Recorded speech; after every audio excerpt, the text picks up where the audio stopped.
Video is closed.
Have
ಅಷ್ಟೇನಾ?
ನಾಲ್ಕು peer ಆಗ್ತೇನೆ. ಎಷ್ಟೇ ಕೊಡೋರಪ್ಪ? ಟು ಇದು ಕುಮಾರ್ ಕರ್ಕೊಂಡು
AB Arvind. Sorry.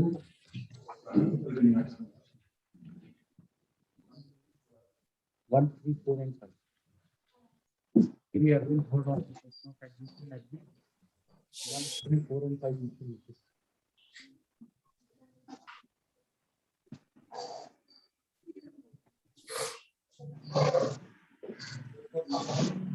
Except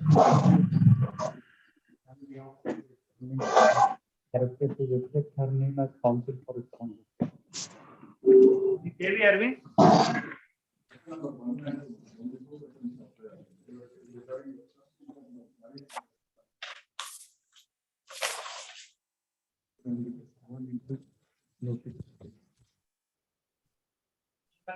Sri Tata Krishna. Yes. Yes, it's a second.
Mr. K.K. Chaitanya, learned senior counsel with the field with right handling. Not only question of admission appeal is admitted on following substantial question of Number 4, Sri Amit Rana Deshpande, Sri Lakshmi Kumara. what is it?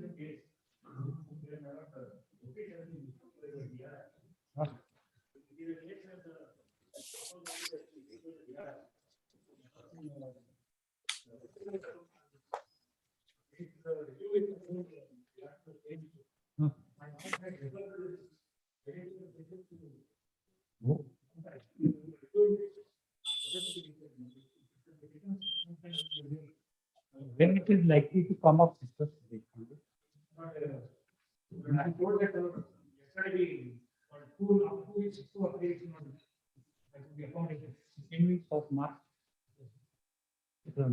Anand Deshpande, learned counsel for the appellant, submit that no learned counsel for the parties jointly submit that the involved in this is pending petition. Petition is pending adjudication by way of a review petition before the Supreme Court. They therefore pray for adjournment.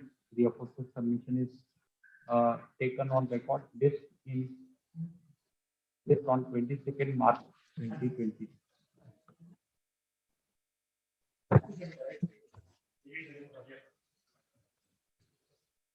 This is directed deletion. And in the beginning, you write. Yes. Right, Sri Dwara Kumar. Non-amendment. And what about paper book? Learned counsel for the appellant submits that he has amended. He has carried out the amendment in the cost side. He prays for and is granted 2 weeks time to comply with the remaining of the subject. 6, Sri K. Kalma Karega, Sri K. Beliapa. What?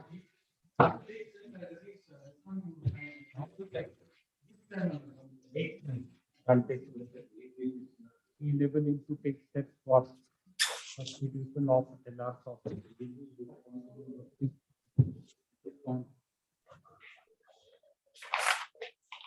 February 2020. Sri K. Mallara, It is fourth time, sir. Fourth week time. Week time. Rajesh here. Rajesh, please. Huh? Huh? Huh. Huh.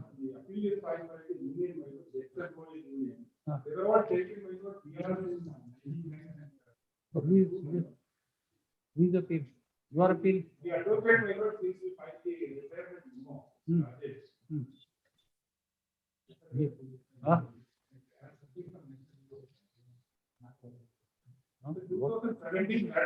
What?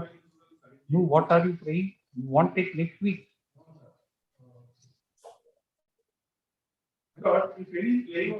No, we have to ascertain he is for the appellant.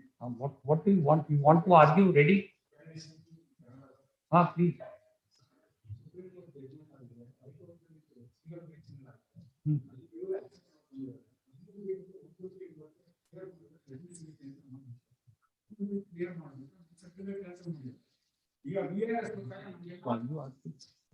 ತಾವು ತಾವು ವಾದ ಮಾಡ್ಲಿಕ್ಕೆ ತಯಾರಿದ್ದೀರಾ ಅಥವಾ ಬೇರೆ ಯಾರಿಗಾದ್ರೂ engage ಮಾಡ್ತಾ ಇದ್ದೀರಾ? ಹಾ, ತಮಗೆ ಬೇರೆ ವಕೀಲರು ಬೇಕೇನು?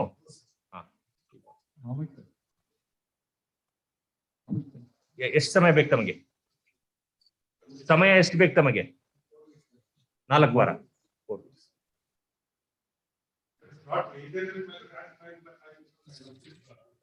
His function is not there. What can be? Who is the person? Who is the person? What is name? ತಮ್ಮ ಹೆಸರೇನು?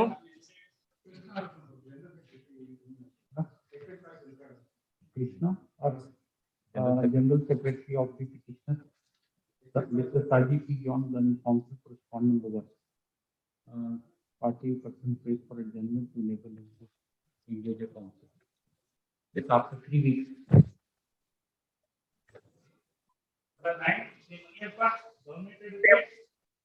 Copy for the petitioner, my lord.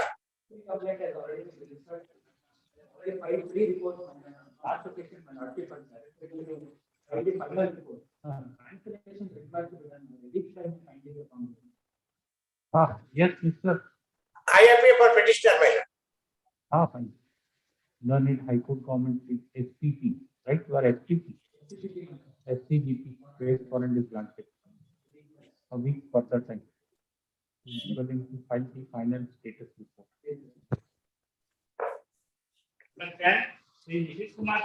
Government educate.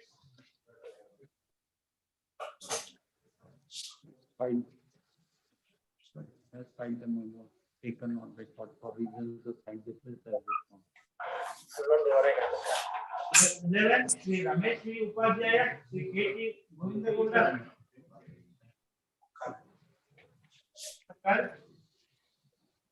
Shri Parag Fatima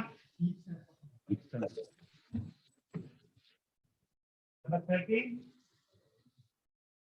पूर्व से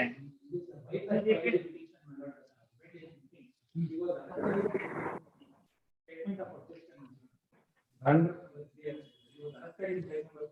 this petition has been filed.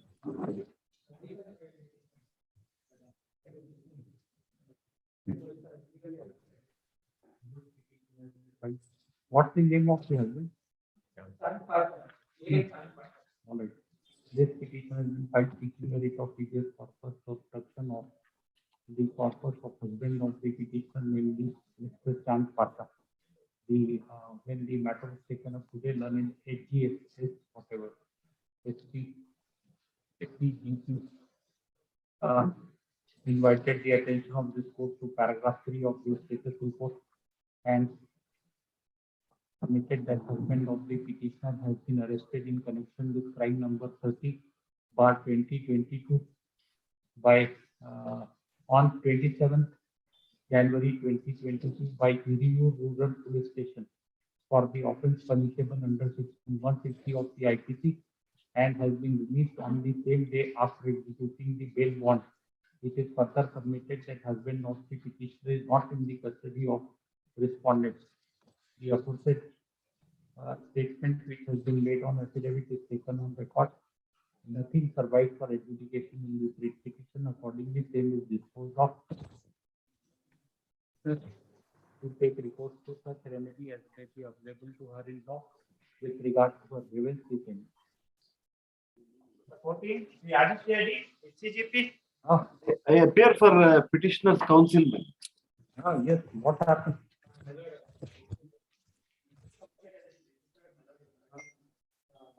Illegally detained. See, the specific assertion is that sister, brother-in-law, and 2 children have been illegally detained by Station House Officer J.C. Nagar Police Station. How much time? SCGP. Learned count on the so and so submit that you shall find the status report during the course of the day after supplying a copy of the same to learned counsel for the petitioner. This on 21st February 2020. Much obliged. 15, My lord, I appear for the petitioner in this case. My Ah. lord, the urgency is the office objection is only pertaining to signature on the pages. But the urgency is my child is stranded in Noida. My husband has taken the child under the pretext of showing to the grandfather, and he has not been brought. My child's examination is in the month of March. I went to Noida, gave a complaint to the Gautam Budh police station there also, apart from the complaint here in Bangalore. My lord, my husband has taken under the pretext of showing the child to the grandfather. Learned counsel for the petitioner undertakes to comply with the office objections within 3 days. Issue emergent notice. Notice on behalf of respondents 1 and 2 is accepted by learned so and so. Issue emergent notice to respondent number 2. Obliged, well.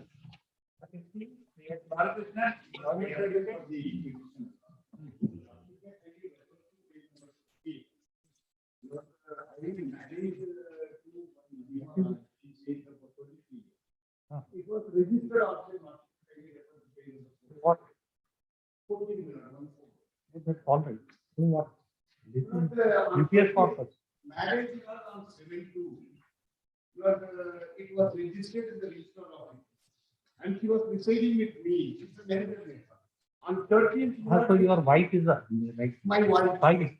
That's what we are asking. We will not give a finding whether or not you are legally whatever. All right. Fine. We are issuing notice. Issue notice. Heard on. You filed. Nobody heard on the question of admission. Statement of the missing person has been recorded by the IO. What is fine? Please file. Issue emergent notice on behalf of respondent 124 is accepted by the SCGP.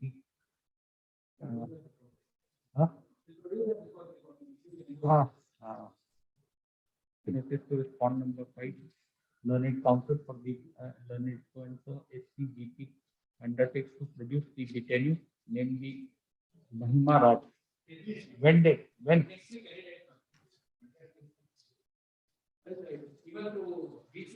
No. You produce that. What is it? 22nd? 21st. 21st. You keep the petition for CD. No. In addition, you start drafting petition under section 9 because you have said he has told you that. I mean, she is going to make a statement that he doesn't want to reside with you. We don't know. Later, when Mr. We don't know. He will appear. We will see. Later, when we said nothing turns upon that, case will come up. Please fight. No. There. They are not accepting identity permit to file now. Why they will not accept? Because in CD they say that they don't want to. No. You can file. Permitted to file now. You file it. I mean, who can prevent this, sir? Along with an application, you know, under section 65B, whatever, file. 17, Appearing for petitioner, my lords. My lords, may I seek time for 2 weeks to comply office 2 weeks. objections, my lord. Within 2 weeks. But 19? Ah, My lord, serial number 19 and 20, my lord. I pray for 4 weeks time, my lord.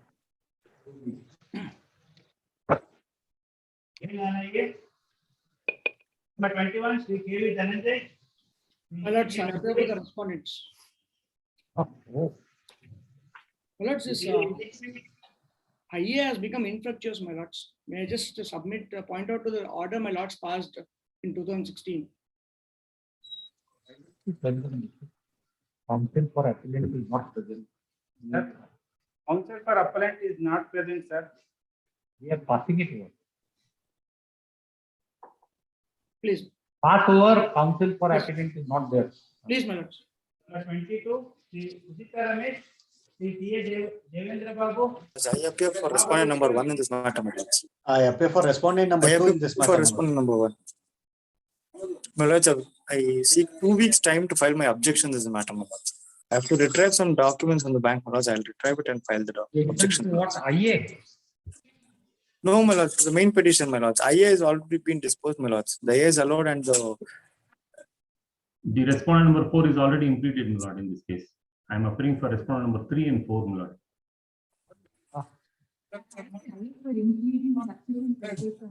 Yes. No, it has been allowed.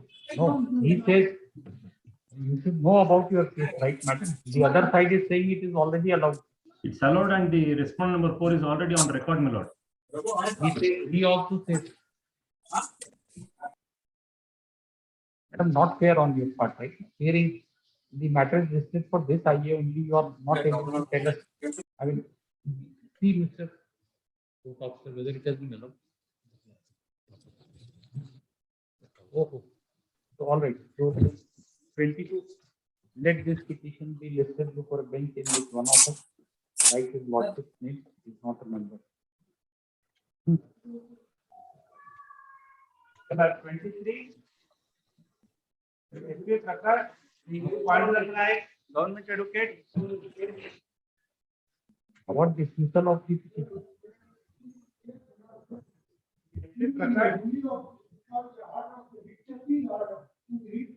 Not there. Password.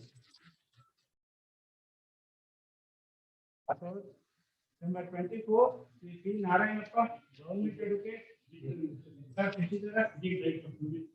Huh? You are well, right? You are all right, no? Please come here, speak into the mic. Come here, come here. You are all right, fine? Fine, no? So tell us what is the case. No, you will argue. Who has told you? We are asking you to argue. Tell us what is the case about at least against which order it has been filed. Which order? You don't have the file. File here. You have a file with you. You have the file of the matter with you. You have the file with you. Which order it has been filed? No. Do you have the file? Please tell which order which you are challenging this matter.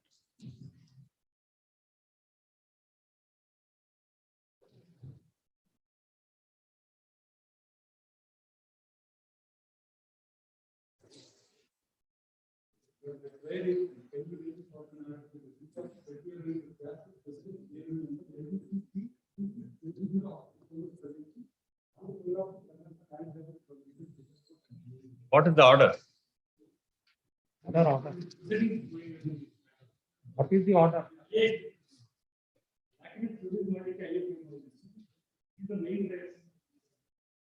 What is the order which is under challenge? What is the proceeding? What has been? Page number 147. That's the order sheet. Which order are you challenging in this? Correct. Which order? It's the order sheet. There are several orders in this. Which order are you challenging in that?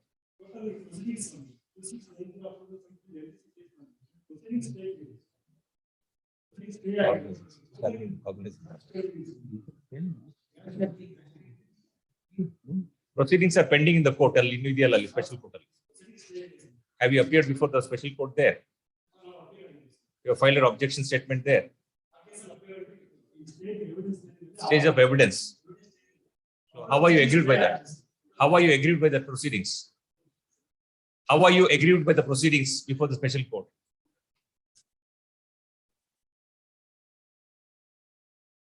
There is no difficulty for you to appear and prosecute the matter before the special court, isn't it? You can raise all your objections there before the special court.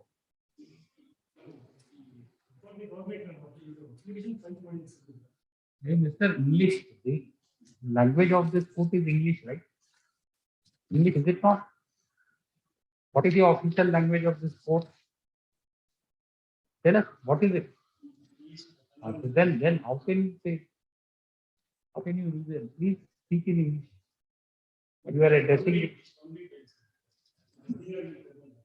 No, when will you argue? We want to know when will you argue? When? No. When will you start arguing?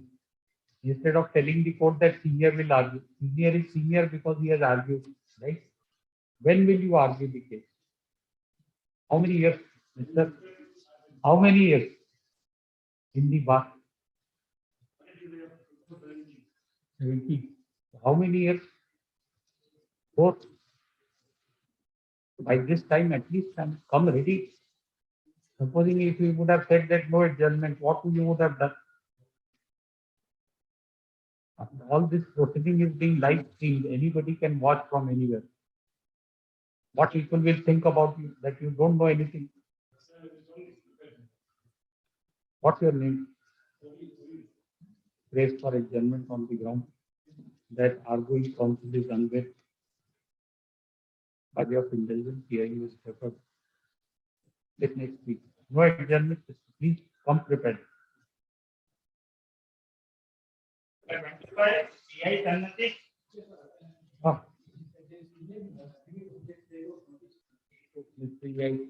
Third on I8, 1 of 21 issue emergent to respond. And not emergent, no to respond. Number 26, My lord, I appear in this matter, my lord, in serial number 26. I represent the petitioners, my lord, in this matter, who are 16 Group D workers of the respondent number 2 herein, which is the Geological Survey of India, my lord. The instant petition, my lord, impugns the order of the Honorable CGIT, rejecting my application under Section 33A of the ID Act. I'm audible, my lords? Yes, madam, please go ahead. My lord, the petitioners herein are in fact employed in the GSI, which is the respondent number 2 herein, from 1994 onwards. In 2007, my lord, they raised a regularization dispute, which was pending before the Honorable CGIT. My lord, during this pendency of that dispute for regularization, what happened is that the management of GSI refused employment to them in 2011.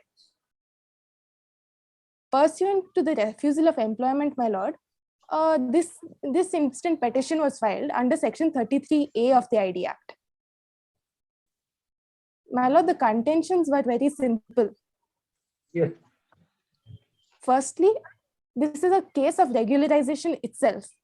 Our contention in the regularization dispute was that as these 16 workers were Group D housekeeping staff, my lord, sweeping and swabbing the entire establishment.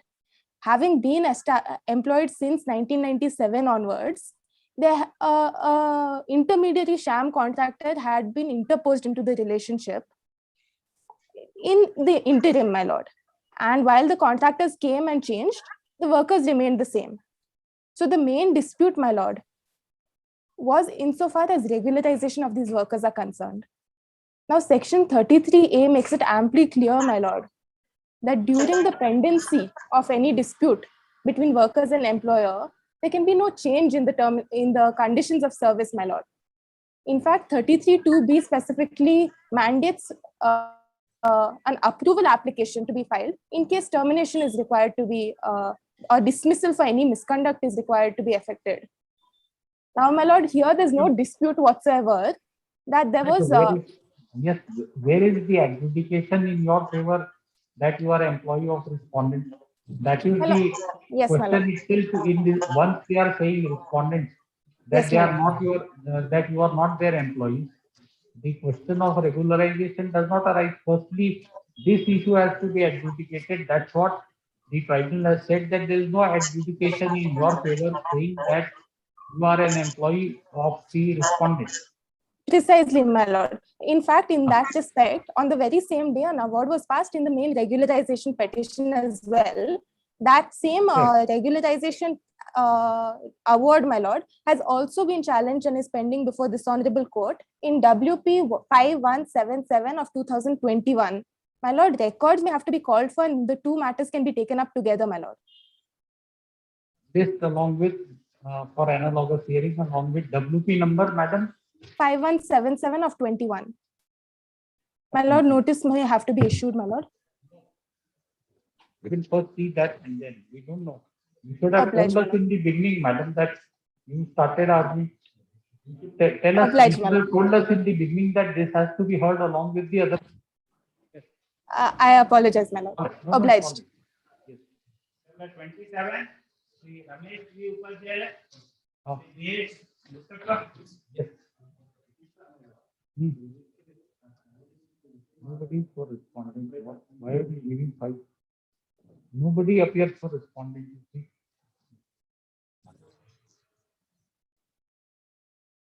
Admission number 28, Sri Vivek Palla, the alleged delegate.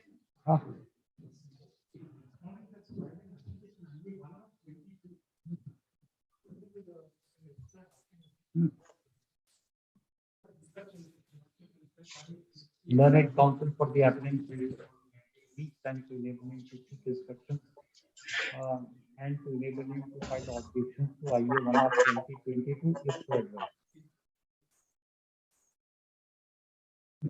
29, My lord, I appear for the appellant in this matter. My lord,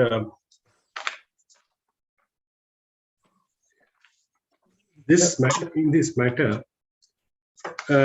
respondent was my tenant. Respondent was my tenant, and he was paying a rent of 55,000 rupees per month. My lord, that company went into voluntary into liquidation, and the official liquidator came into picture. However, there was a pendency of rent for a period of about 61 months, amounting to 33,50,000.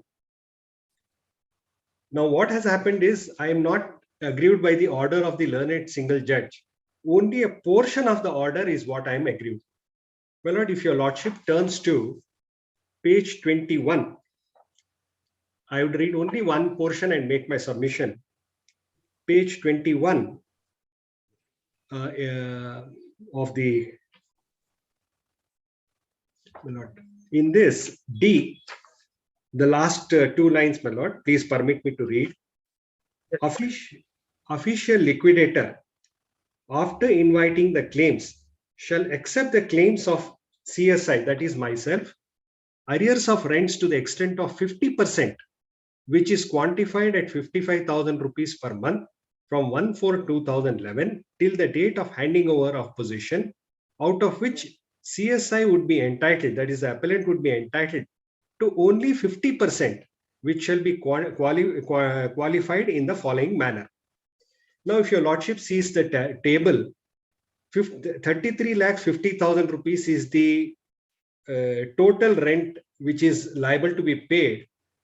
16,77,500 rupees is what the learned single judge has granted, and he has said that I am entitled to 16,77,500. Now, my lord, at this tabulation 2, 50% given up by CSI in lieu of rupees 10 lakhs being offered to Prime Minister's Relief Fund. Now, this payment of 10 lakhs I have already made to the Prime Minister's Relief Fund. My grievance is only so much that since I have already paid a sum of rupees 10 lakhs to the Church of South India, sorry, to the Prime Minister's Relief Fund, why should I be barred from collecting the entire amount of rent from the respondent liquidator as and when the liquidation proceedings take place? Well, So I'm only, you have given up your claim on that, isn't it? You have Yes, agreed for 50% of rent. yeah, 50% is what has been given away in lieu of 10 lakhs being offered to the Prime Minister's Relief Fund. What I am submitting is, I have paid that 10 lakhs to the Prime Minister's Relief Fund. But what I am submitting is the total rent of 33 lakhs 55,000 rupees. That may be that I am entitled to, because that is a rent which has been paid from yes. The council. Why Please. did you give it up? Why did you give it up? Lord, How can once having yes. this thing agreed to give up? I can see the that. I amount? can see that.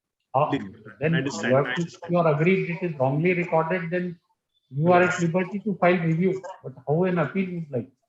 I understand, Manora. Please permit me to withdraw this appeal. Sorry, Manora. This is Shailesh Katari when it comes to the appellant. You are Mr. K. Madhavan Learned Counsel for the official liquidator.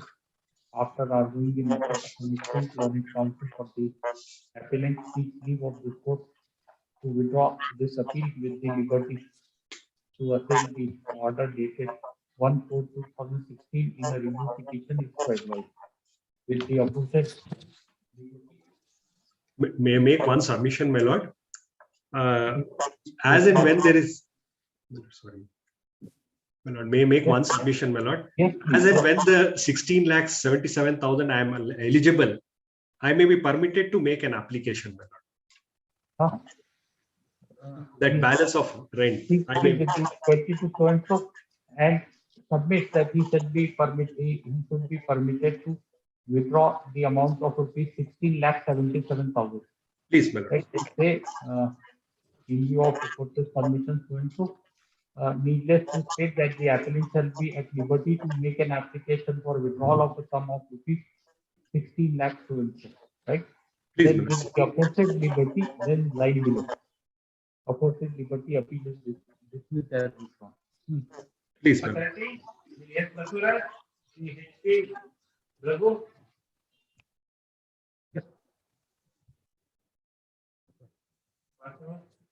Number 31, Srimati Vanita Kya, L.S. Karthikeyan. I appear for the appellant in this matter, my lords. I appear for the respondent. My lords, here we have challenged the Sestat order, my lords, in this appeal. And it is the respondent that they are engaged in the business of booking space and collection of reads for British Airways World Cargo and providing visa-related services, among other services.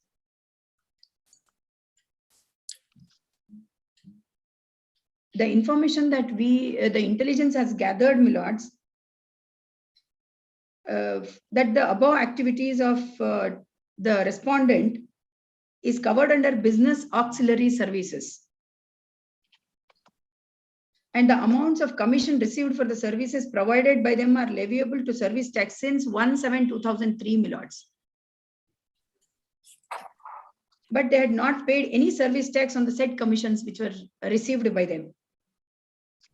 And the investigation was taken up by the officers of DGCAI intelligence, and it was observed that they had not paid service tax on commissions received for the services provided under cargo services. Agreement and cargo general sales agreement, and also had not paid services on amounts collected towards visa services for the period 7/2003 to 12/2005. It is for a period of more than 2 years.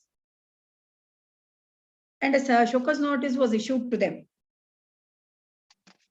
proposing to demand service tax amounting to 1,97,39,635 rupees, my lords, and rupees 1,46 lakhs and 1,555 was in respect of visa services alone, and 52,51,800 was in respect of cargo handling services for a period of July 2003 to December 2005, along with appropriate interest and penalties. The adjudicating authority in order in original Millards in 4 of 2008 confirmed the demand of 1,82,75,529 along with interest and imposed equivalent penalty under the provisions of Section 78 of the Finance Act, Millards. Thereafter, Millards, the order in original was challenged before SESTAT, mainly contending that visa services are related to sovereign functions of the country, and it is erroneous to treat the activities of processing visa applications as amounting to incidental or auxiliary support services in relation to customer care service. This was there.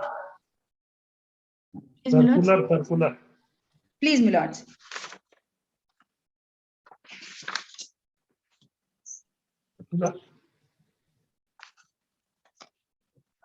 Your Lordships may get this order at Millards.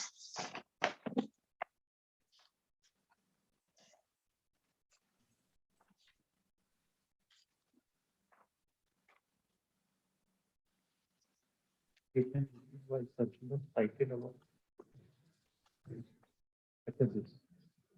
circular date is 24th. Your Lordships is at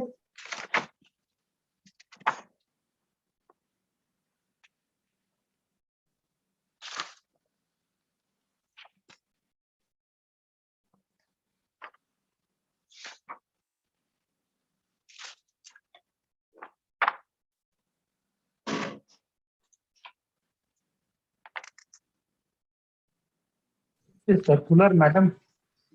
Please, Millards. Circular to which reference has been made. Circular, I am quoting that, Millards.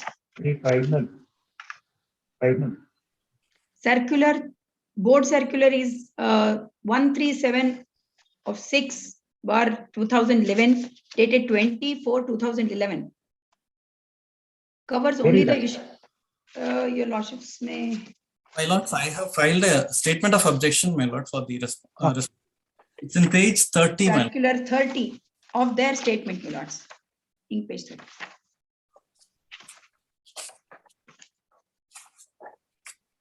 Yes, read it. Please, my lords. As annexure R3, they have produced it. An issue has been brought before. I may be permitted to read that, my lords. An issue has been brought before the board seeking a clarification as to whether service tax liability would arise on the assistance provided by visa facilitators to individuals directly for processing of visa application. The same has been examined. Assistance provided by a visa facilitator for obtaining visa to a visa applicant or for foreign employer does not fall within the scope of supply of manpower service. Visa facilitators, while providing visa assistance directly to individuals, does not act on behalf of the embassies as agents of the principal, and hence service tax is not leviable within the meaning of business auxiliary service. Also, where the assistance is rendered to an individual directly by a visa facilitator and the visa applicant pays the service charge on his own, meaning such service charge is not borne by any business entity, the same cannot be considered as support service for business or commerce. Visa facilitators merely facilitate the procurement of visa and directly assist individuals who intend to travel abroad to complete the immigration formalities. Visa facilitators collect certain statutory charges like visa fee, certification fee, attestation fee, immigration fee, etc. from the visa applicant, which are remitted to the respective authorities, and in addition collect service charges for themselves as remuneration for the assistance provided by them to obtain the visa. Such a service, my apologies, my lord. Such a service provided by a visa facilitator in the form of assistance to individuals directly to obtain a visa does not fall under any of the taxable services under section 65, subclause 105 of the Finance Act, 1994. Hence, service tax is not attracted. However, service tax is leviable on any service provided other than assistance directly to individuals for obtaining visa falling under the description of any taxable service as classifiable under the appropriate heading, to cite a few instances where in addition to rendering assistance directly to individuals for obtaining visa, visa facilitators may also act as agents of recruitment or of foreign employer, in which case service tax is leviable to the extent under the service of supply of manpower. In certain other cases, for example, visa facilitator may be rendering visa assistance to individuals who are employed in a business entity, but the service charge may be paid by the business entity on behalf of those individuals to the visa facilitator, in which case service tax is leviable under business support service. Hence, my lords, in respect of this, How is it not covered, madam, under this circular activity of the assessing? now we say, my lords, that the intelligence report that we have received says this was covered. The visa services that was provided, they were charging for that particular thing, which falls under this category, my lords. In this circular under 4, where they are called for business auxiliary support. These are business auxiliary services, my lords. They don't fall under the first two, because they were collecting charges for that. And hence they are liable to pay the service tax. Everything material they are collecting. For that, we will have to go by the ordinance. Whether they charge it or not, it is exempted, madam. Please, my lords. This clarification binds you. Please understand. This clarification which has been issued by Government of India binds you, right? There can't be any dispute on this. Lords, the SCN's, the Shoka's notice is clear on this, because it is under section 76 of the Finance Act. This has been imposed. And here what covers is under section 65. The circular is clear on section 65, but this has not been imposed under section 65 at all, my lords. This is under section 76. May I clarify, my lord? Let us complete. We'll come to you. So it is not covered there, right? Hence, what else, madam? Please, my lords. Hence, as per the provisions of section 76 of the Finance Act, my lords, as were in force till 17/4/2006, because this is levied for a period of 2003 to 2005. Yes. So as on that date, my lords, what was in force was, as per the provisions of section 76, any person liable to pay service tax in accordance What with are the you provisions. reading, madam? Please tell the provision before reading. You have to be fair to the court. You have to tell us the provision. Provision of section If you 76. do like this, then you will help yourself only. We have to decide. My right? apologies, my lords. Please tell the provision. What are you reading straight away? We don't know. What are I'm you reading the provisions of section 76 of the Finance Act. So that's what you should tell us before reading. 1994. Please, my lords. 1 minute. Section 76. Yes. It is penalty, madam, provided a person is liable to pay service tax. Fine.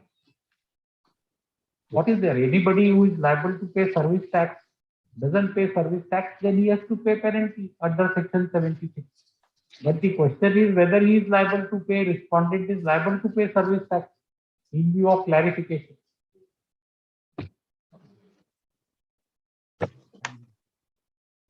Yes. Who is liable to pay service tax in accordance with the provisions of section 68. This is of the rules made thereunder. Who fails to pay is, that is how we have levied him under section 76. he was supposed to pay under section 68, my lords. Your lordships may get it at section.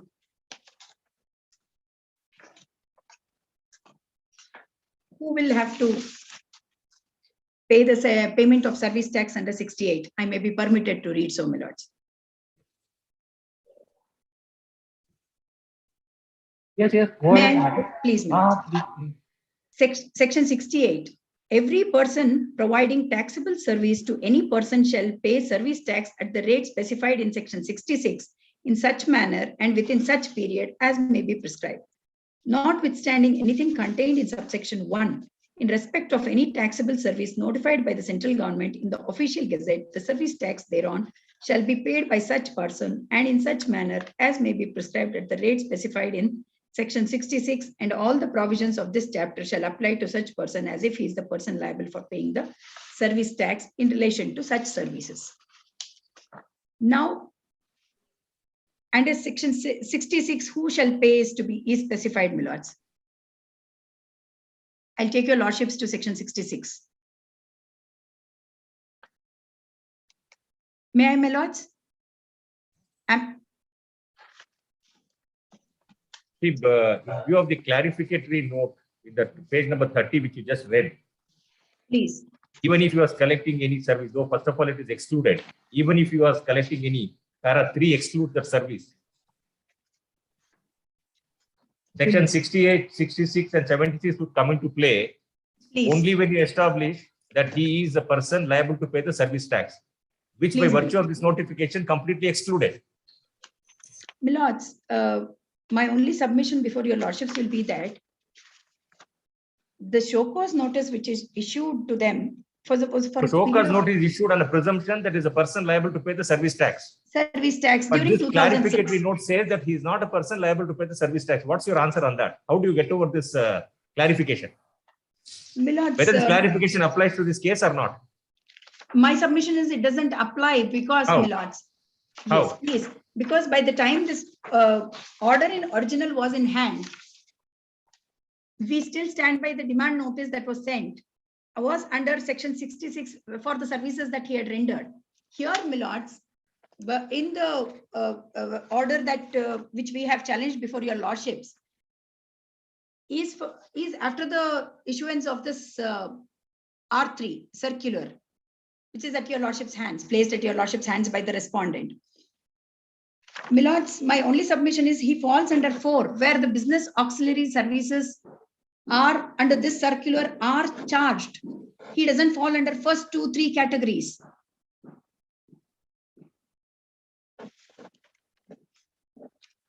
Though he might be, my lords, I may be elaboratively trying to read this, my lords, of the circular, the clause 4 of the circular. However, service tax is leviable on any services provided other than the assistance directly to individuals for obtaining visa falling under the description of any taxable service as classifiable under the appropriate heading.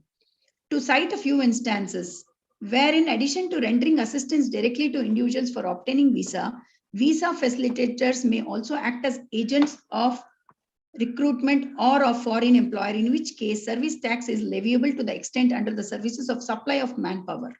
In certain other cases, for example, a visa facilitator may be rendering visa assistance to individuals who are employed in a business entity, but the service charge may be paid by the business entity on behalf of those individuals to the visa facilitator, in which case service tax is leviable under business support service. So we say he was supporting the business. That is why he falls under business auxiliary services, my lords. The Lord asked you earlier, where is the material that he was rendering such a service involving manpower supply? Where is the material for you to come to that conclusion? Material is as per the SCN, because I'm in an appellate court. My apologies for that, my lords. I may be permitted to produce it before your lordships by next date of hearing. No, madam, we are dead against this practice. We don't, give the opportunity to the council to argue the matter, to assess the mind of the judges, and then to seek an adjournment. Nothing. Fine. Yes, Mr. What do you say? Yes, Mr. Respondent. My lord, I I have primary objection, my lord. This appeal is relating to taxability of a service, which may not lie before this Honorable High Court, my lord, 35G section of Central Excise Act, which is made applicable for service tax provisions, my lord.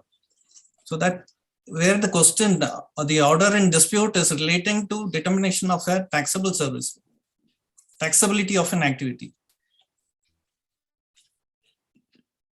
For that. G, my lord.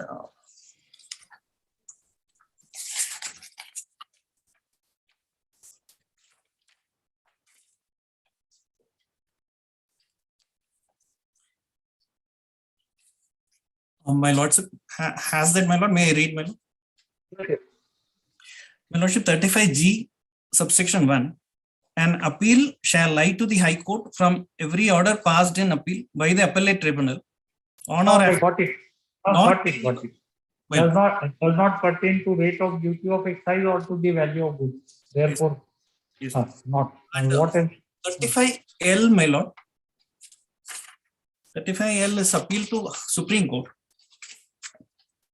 where this aspect has been clarified in 2014, saying that where it is a taxability is also covered by the determination of rate of tax.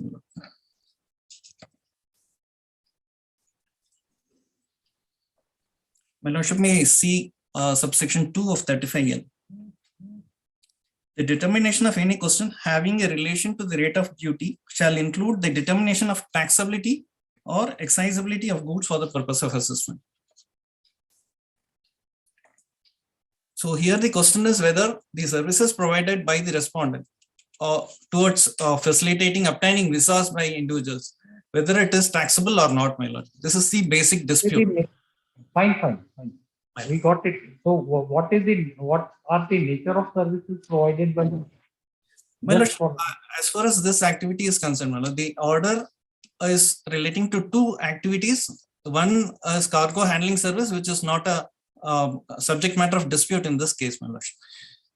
Under visa facilitation, the respondent is appointed as an agent by the embassies, my lord, respectively of the countries. For example, Australia, government of Australia or USA. So they are authorized to receive applications from individuals who want to visit the respective countries, my lordship.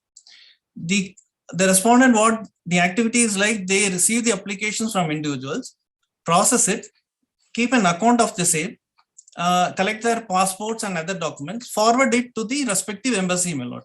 The embassy will process the application. So, as he pointed out, your case comes under para 4 of the circular. No, my lord. Para 4, what it says is, my lord, those days, that is before 2012, my lord, the services were categorized under different headings, my lord. For example, business auxiliary service was one category. Business support service is another category, my lord. And manpower recruitment agency was a different category.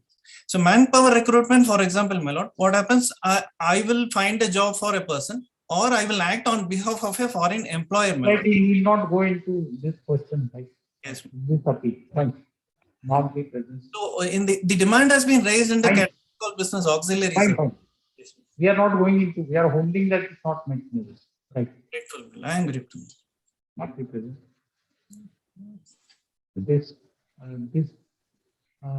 This appeal under section 35 capital G of the Central Excise Act 1944 has been preferred by the appellant against order dated 27/9/2018 passed by the Customs, Excise and Service Tax Appellate Tribunal of Zonal Bench, Bangalore.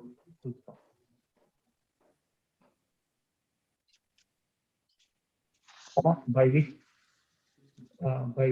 the issue with regard to taxability of the services, taxability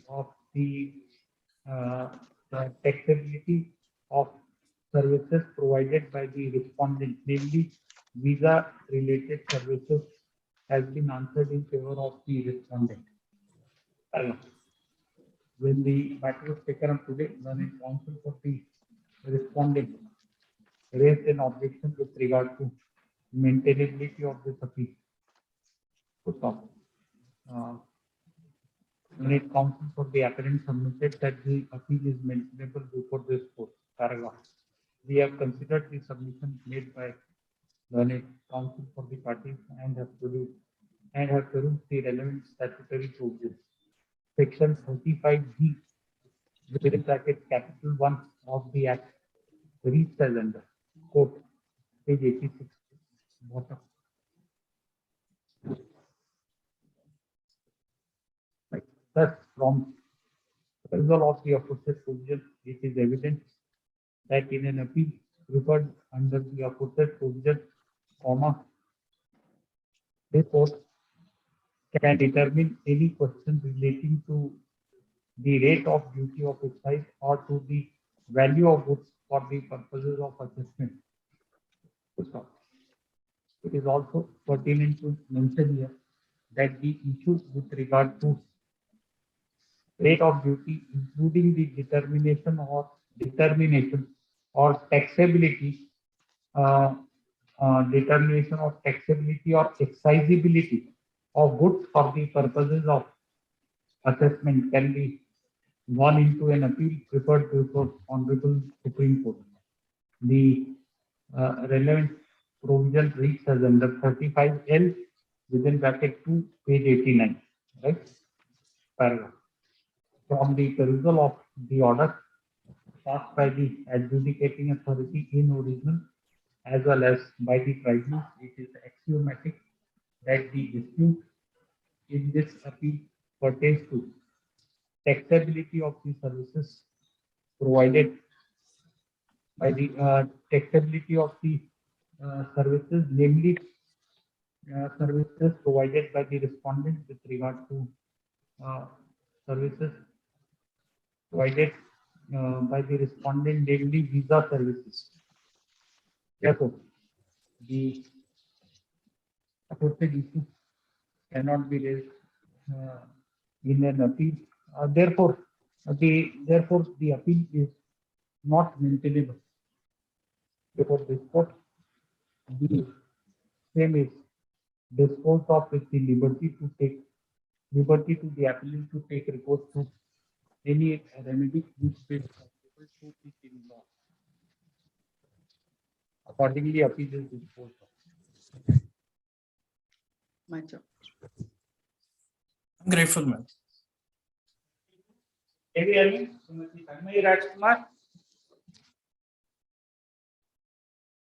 Yes, madam. It will.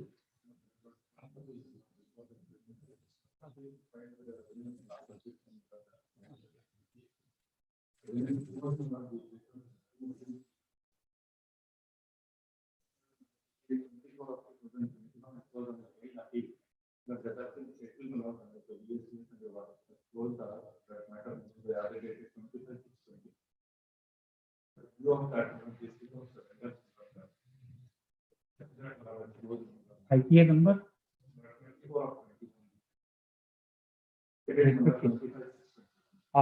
Mr. All right. Mr. KV Arvind, Learned Counsel for the Revenue.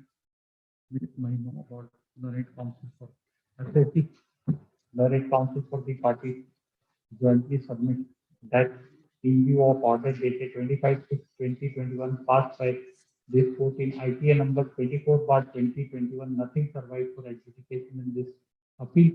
Accordingly, same is disposed of.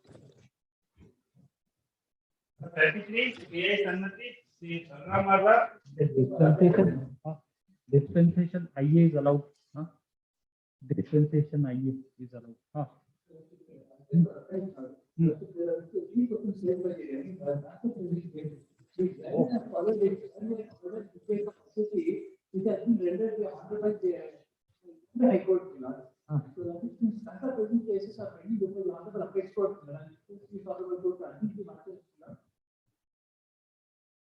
Yes, Mr. Ross.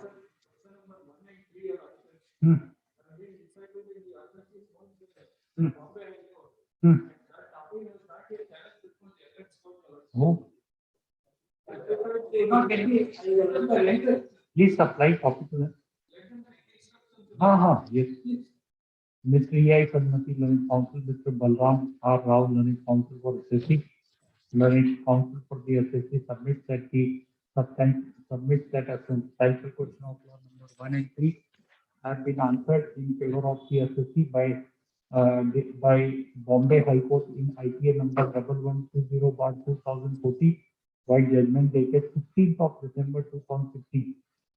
It is further submitted that as per instructions of the SSC, the revenue has not preferred any appeal against the aforesaid judgment of Bombay High Court. Paragraph in view of aforesaid submission, the counsel for the revenue prays for a short accommodation to enable him to seek instruction. When do you want? They don't say short accommodation, prays for accommodation. Just after 3 weeks. You want a date? You are an outstation counsel. Oh, write his name also. Who is senior? Oh, Mr. Balram Rao with Mr. So-and-so. So, 15th March is all right. List on 15th March 2022.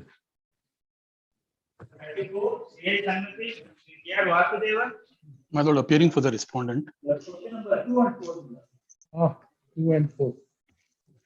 But on the question of admission, appeal is admitted on 2 and 4 issue notice.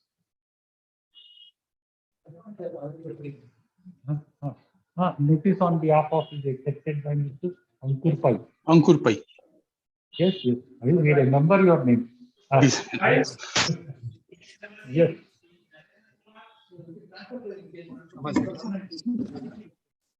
One and two.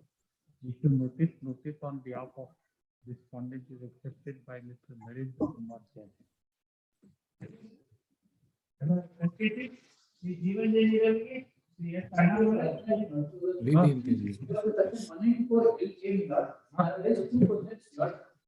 Number 16 and 17.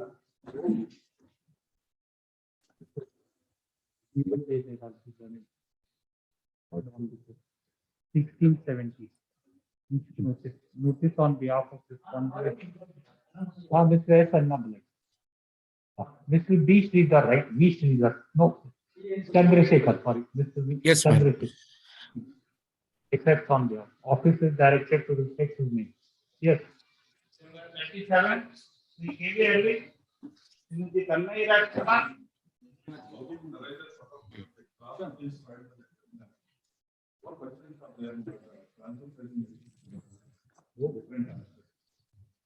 On the question of admission has been notice on behalf of respondent accepted by the response. 1 minute.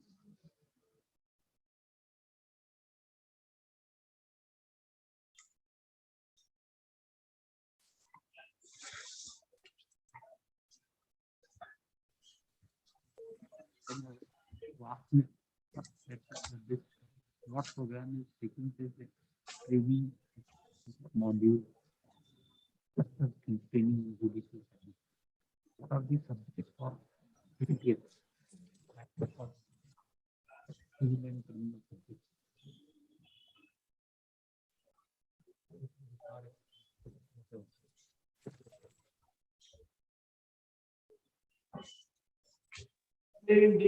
Number 38, the Somsekhar. Appear for the petitioner, my lord. Yes. Appear for the petitioner, my lord. This case involves the levy of. Appear for the respondent, madam. Yes, madam. But this case involves the levy of damages under section 14B of the EPF Act, my lord. What happened? But EPF Act, there was some delay in the payment of wages, my lord. Therefore, the payment of contribution was also delayed. It is for the period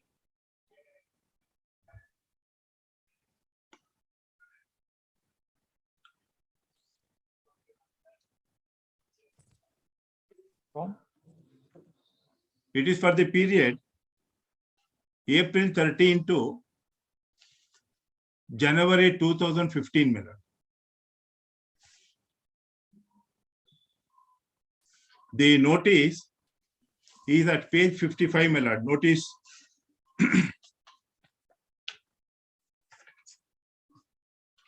at the bottom, your lordship gets it at page 55, annexure G. It was page 55, my lord, annexure G. It's a notice dated 21/8/2015. There, my lord, it was proposed to levy a damages of 26,54,218, 26,54,218, and interest of rupees 13,85,278.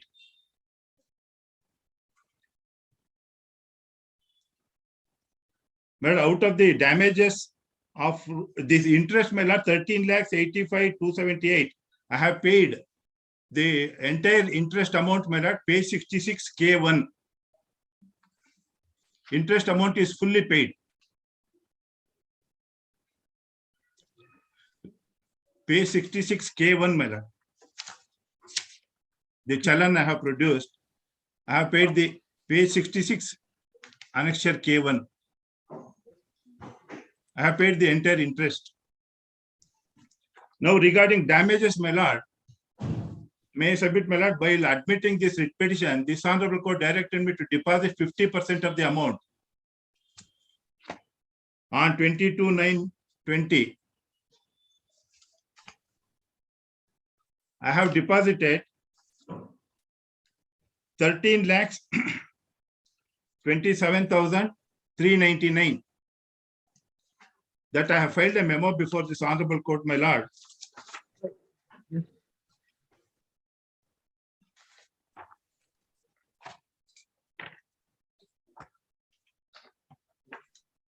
There is the order passed by the authority. Regional Authority, my province- lord, that is, before the, at least at page 105, my lord. But before that, may I submit my facts of my case in the reply to the notice, my lord, it is there. I'll just take 5 minutes, my lord. Yes. Yes, yes. 105, my lord, is the order passed, my lord. Yes. By the tribunal. Before that, I just took 2 facts which I have. Please. You just asked me. So please argue. You are not saying. Yes. My lord, I mean, to the show cause notice, I given a reply. That fact, I just wanted to bring it to my lord. Yes. At page 62, my lord, just the reply to the show cause notice, because that is very relevant, my lord. Afterwards, I'll straight away go to the final order of the EAT. Page 62, annexure H, my lord. The circumstances under which there was delay in payment of salary itself. My lord, we are in receipt paper. Shall I read, my lord? Only short letter, my lord. I'll just read it, my lord. We are in receipt paper letter dated so also damages data. In this regard, we would like to inform you that the company has been going through financial difficulty from March 2013 due to 3 of our buyers, mainly Reed and Taylor, which has gone into liquidation, my lord. Kumar and Hasbro Clothing, that is England company, that also defaulted, my lord. Defaulting in payment of our due to the extent of 14 crores. The company capital is virtually wiped out and survival itself has been challenged. The company has to close the unit of 800 people due to this. The company has filed recovery in various courts and after 2 years is yet to recover the same. Due to this hardship, company was unable to remit the PF dues. Copy of the balance sheet and court order enclosed for your records. The company has 600 workers working for the last 10 years. Now, my lord, even that factory is also closed. There are only 50 employees. We are only carrying on the trading activities, my lord. The directors have made the payment of the dues after selling individual properties and seeing that the dues of PF are paid. These damages imposed further would ruin the company. The company has been prompt in payment of PF 2017 to 13. Had it not been for this bad debts, the company would not have defaulted on delayed payment. There has been no intentional delay, but genuine hardship due to the affair which has led to the delay. In view of the same, we request you to waive off the and only charge the interest on delayed payment, which we have paid.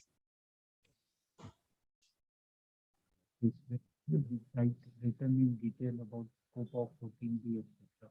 It should be kept here only. Daily. Yes, please. That last 2 sentences in page 63, my lord. The directors has to mobilize fund by selling to pay the government their properties, my lord. We once again request not to let. Now we last back and say the authority confirmed the order, and then we filed the appeal, my lord. In the appeal, my lord, only one para, I'll just read, my lord, at page 74. Page 74, one para, my The read. order after the Regional Provident Fund Commissioner. My lord? Order of the Provident Fund Commissioner is at page 68, my lord, annexure L.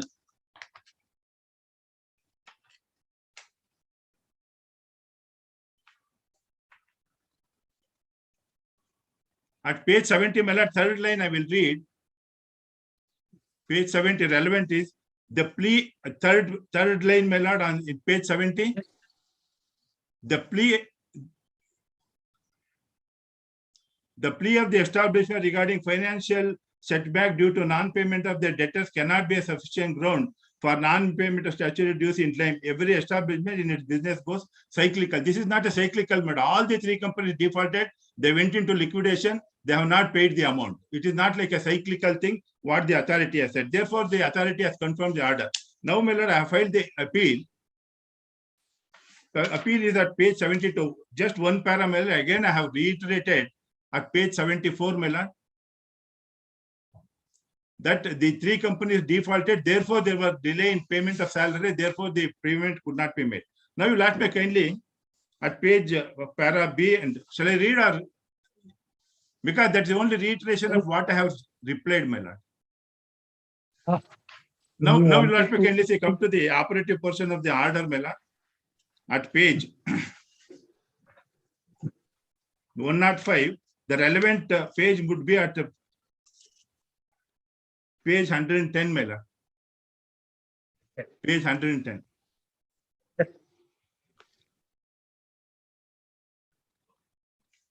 Only the relevant portion I read at page 110. In the middle of the order, my lord, in the order that I have gone through the judgments on so and so, so and so, after about 10 sentences, the problem here is about after 10 sentences, my lord, in the middle. The problem here is the appellant's own document could not subscribe to the contention of precarious financial condition due to which contribution could not be paid within stipulated time. This is contrary to facts I have pleaded both before the authority and also before the in the appeal at page 74 and 75, my lord. Or the three vendors to whom the suppliers who defaulted me, therefore there is a delay. Now we'll ask me kindly say para 10, my lord. This is important. Para 10. The learned commission will impose it. I have noted the following has received. Defaults committed by the employer and the length of default. Loss of interest suffered, my lord. B is a second. That the interest I have paid, my lord. I show it to my lord. 13,85,278 have paid the interest. Therefore, there is no loss to the employees, my lord. The next, my lord, the fourth, my lord, this is very important. This is totally an adverse info. The profit employer might have earned by investing the amount of contribution and administrative charges elsewhere, and the deterrent element. You last me kindly see the three suppliers have defaulted. I have sold, I have closed 2 factories. I have closed 2 factories. Now one factory was even that is only I have been marketing, my lord. So in these difficulties, the court says, my lord, the very fact that the appellant has failed to make out a fair case of financial hardship for delaying the contribution itself would indicate its negligence, gross negligence in complying with the statutory obligations. Though the loss caused delay is compensated by pay of interest on the belated contract, because you last the damages goes to the PF department, my lord, it does not go. Now you last kindly see next page, my lord, at page 114, I have produced another order, my lord. This is very important because in my case, the tribunal refuses to reduce the damages. Page starts at page 114, my lord. At page 120, the last portion I will read, my lord, because it says that because of the financial difficulties and all that, the company has not paid. Therefore, they reduced the 120, my lord, at page 120, bottom, my lord.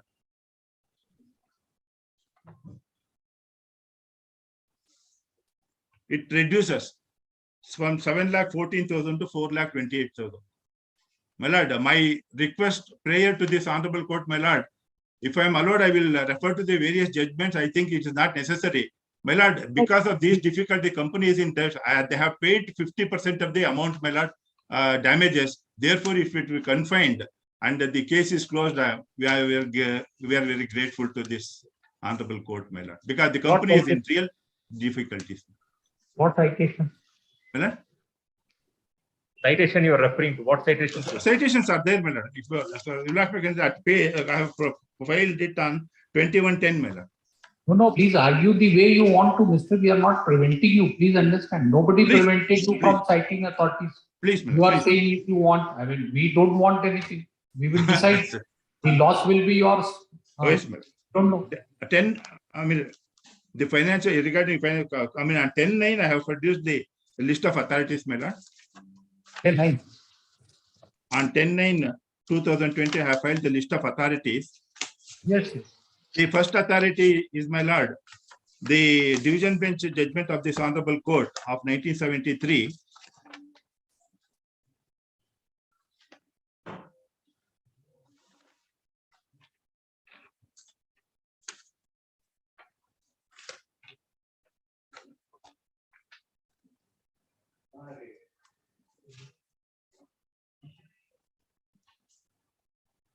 At page 2, my lord, the relevant portion only I will read, my lord.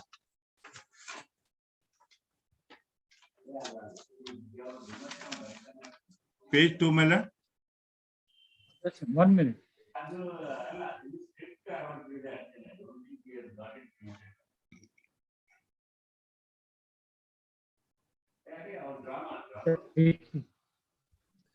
Page 2, my lord. This is division bench. It starts at page 1.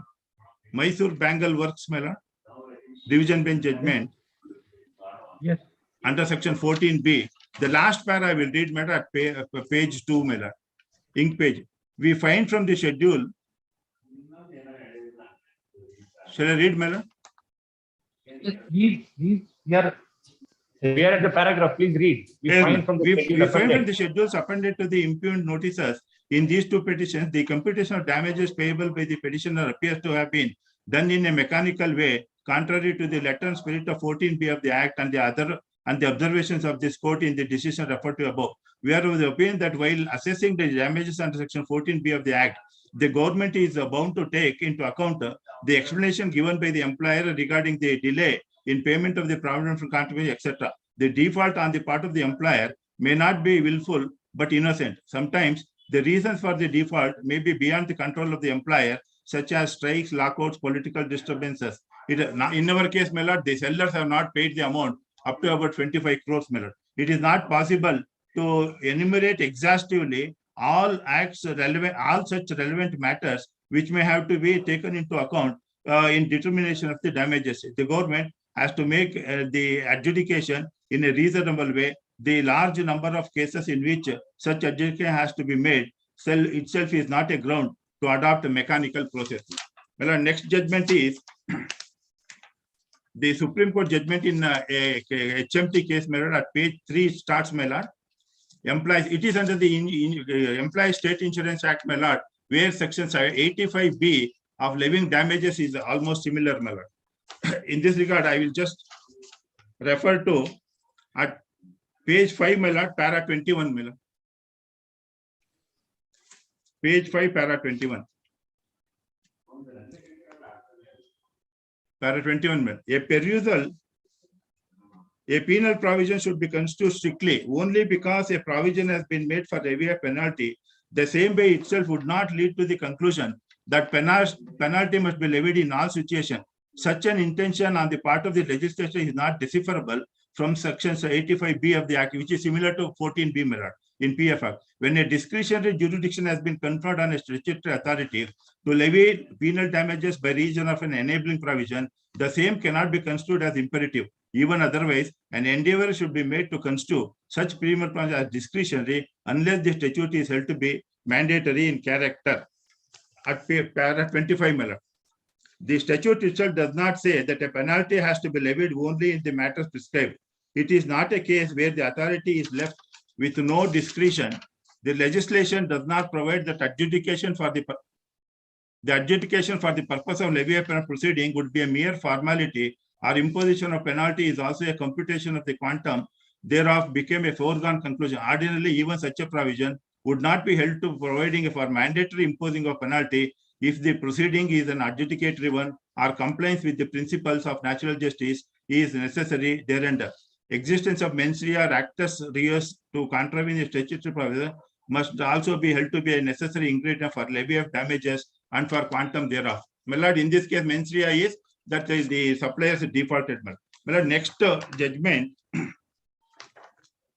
is of this honorable court, my lord. I say, learn a single judge at page 7, my lord. KT switchgear. It starts at page 7.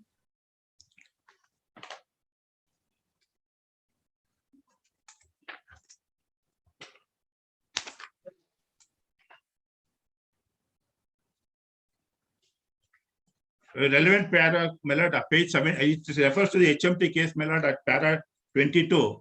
Then at page 30, my lord, page 17.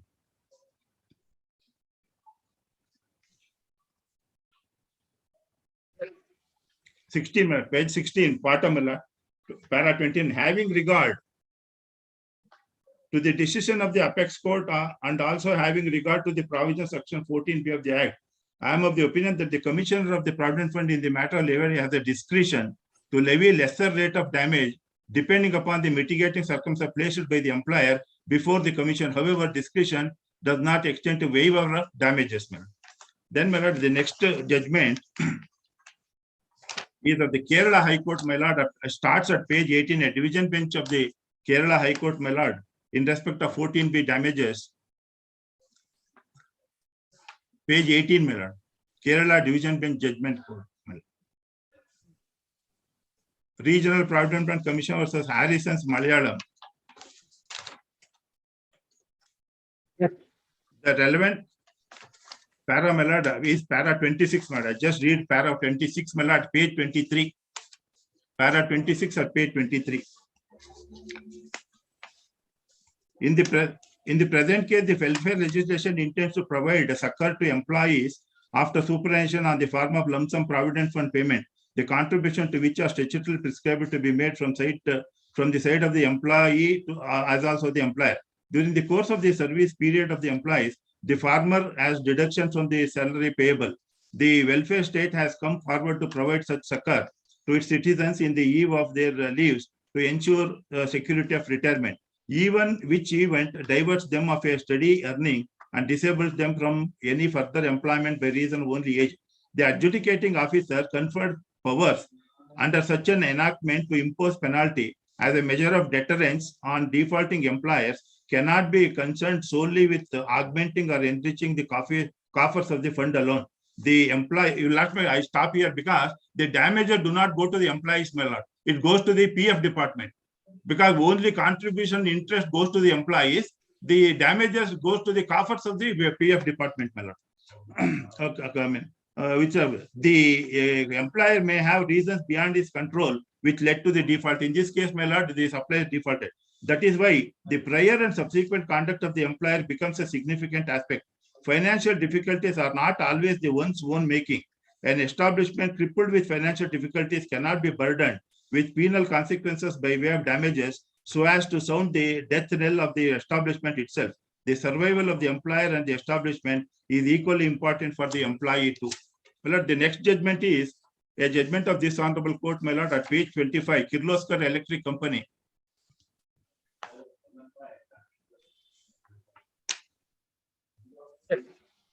The relevant para is page 32, my lord. Page 32, para 17, my lord.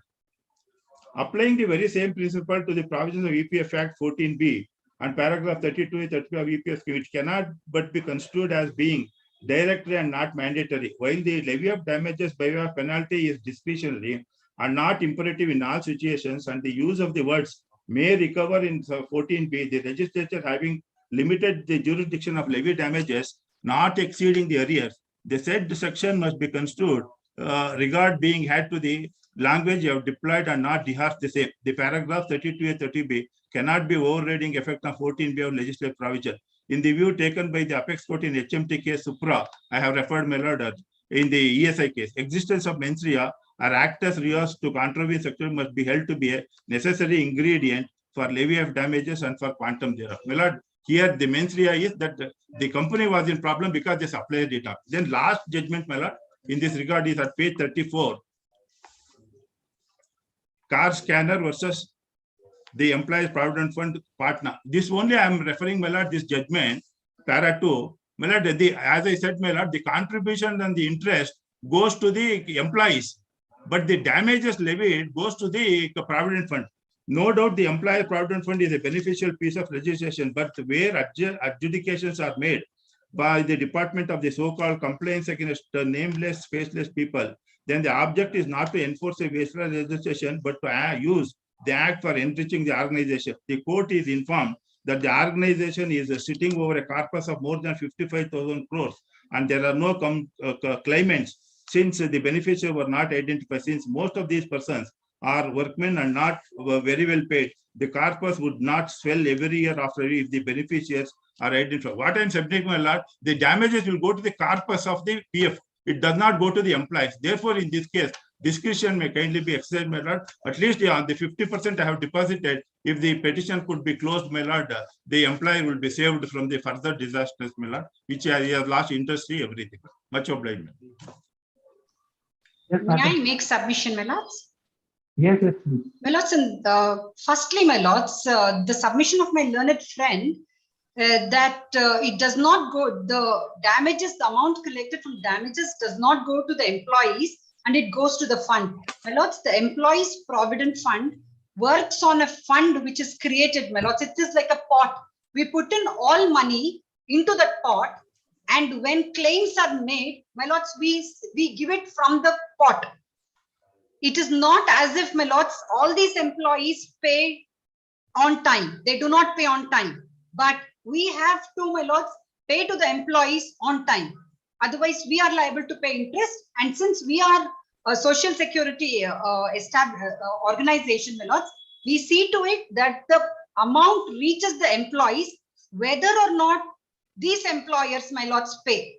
Many of these employers, my lords, which are huge companies sometimes, they do not pay the fund. They go on liquidation. Years together, my lords, we take to recover money from these employers, my lords. Then the amount is paid out of the fund. My lords, it is not as if 1 + 1 is 2, my lords. It is not like that. Somewhere we get 1, somewhere we get -20, my lords. So we must make good for that. That is why it is a fund. It is not directly attributable. Whatever they pay, if they pay on time, my lords, it is directly attributable. But they do not pay. In the instant case, my lords, my learned friend submitted mens rea, all those things, my lords, whatever my learned friend submitted, all the decisions, my lords, yes, mens rea is to be looked into. Kindly see, my lords, page 70, which is what the order passed by the Regional Provident Fund Commissioner under section 14B. Page 69, para 7. Could I read para 7, my lords? Page 69. Your lordships got page 69, para 7. The request of the establishment for waiver of damages has to be examined in light of specific provisions made in the Act and EPF scheme 1952. Second proviso to section 14B of the Act empowers central boards to reduce or waive the damages in relation to an establishment which is a sick industrial company and in respect of which a scheme for rehabilitation has been sanctioned by the BIFR under the section 6 of so-and-so, so-and-so, as specified under para 32A and para 32B of the EPF scheme 1952. They do not come under this category, my lords. The establishment does not fulfill the conditions mentioned under second proviso to section 14B and therefore is not eligible for any waiver or reduction of damages. The plea of the establishment regarding financial setback due to non-payment from their debtors cannot be a sufficient ground for non-payment of statutory dues in time. Every establishment in its business goes through a cyclical phase of financial difficulty and prosperity. These cyclical phases cannot be legally tenable reason for non-compliance with the provisions provided in the statute. On going through the records available on the file, it is seen that the establishment is continuously in default of provident fund contribution to the extent that employees' share of contribution, which is deducted from the salary of the employees, has also not been deposited in time. The employee share of provident fund contribution deducted from the salary of the employees is held in trust by the establishment, and there can be no exception for remitting the dues in time to the RPFC. Interest under Section 7Q and damages under Section 14B had been levied in the past for delay in remittance of PF dues. In the present case too, the establishment has not remitted the dues in time, including the employee's share of contribution. The plea regarding financial difficulties has already been rejected by the Apex Court in the case of so-and-so Melots. Melots in the instant case, Melots not one. Even as on today, there are 3 to 4 cases where they have filed before the EPF authority. They are continuously the default Melots. It's not just one period. All these things are looked into by the Regional Provident Fund Commissioner before coming into a conclusion, my lords, that it is not merely financial disability that is making them default in payment, but they do have mens rea because they deduct from salary of their employers and they do not even submit that. So how else can mens rea be deduced, my lords? They deduct from their own employers. They do not. This is the main thing: continuous default, and my lords, not paying even the deducted amount from their employers. This has been considered, and the tribunal, my lords, has also considered these aspects. May I take your lordships to page 108, my lords.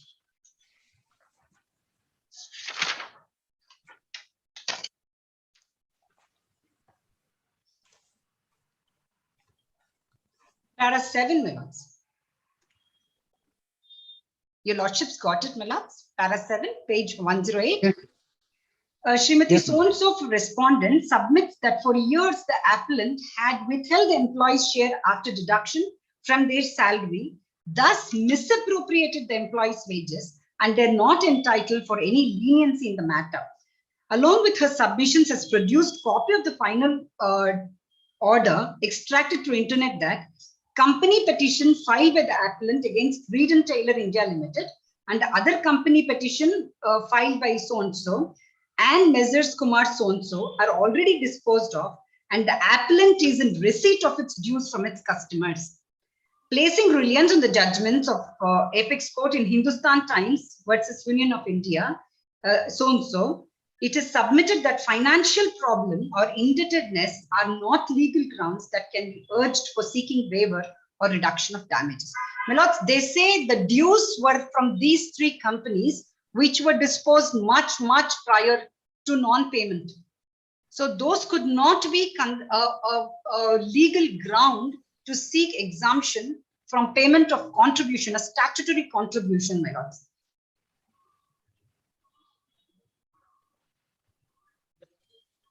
My learned friend submitted that strike and those things maybe which are not within the control of the employer, those things can be pleaded for delay in remittance. Strike is not in control of the employer. It is the employee who is responsible for the strike, lockdown, all these things, my lords. But here they say financial disability. Yes, pardon. I'm sorry, madam. Here say they financial disability and they had not received the amount from these 3 persons. We produced material before the tribunal that these 3 company petitions were disposed long back, and yet they did not pay the amounts, my lords. Hence, my lords, this honorable court may not show any leniency to these people. These are willful defaulters who, my lords, repeatedly default.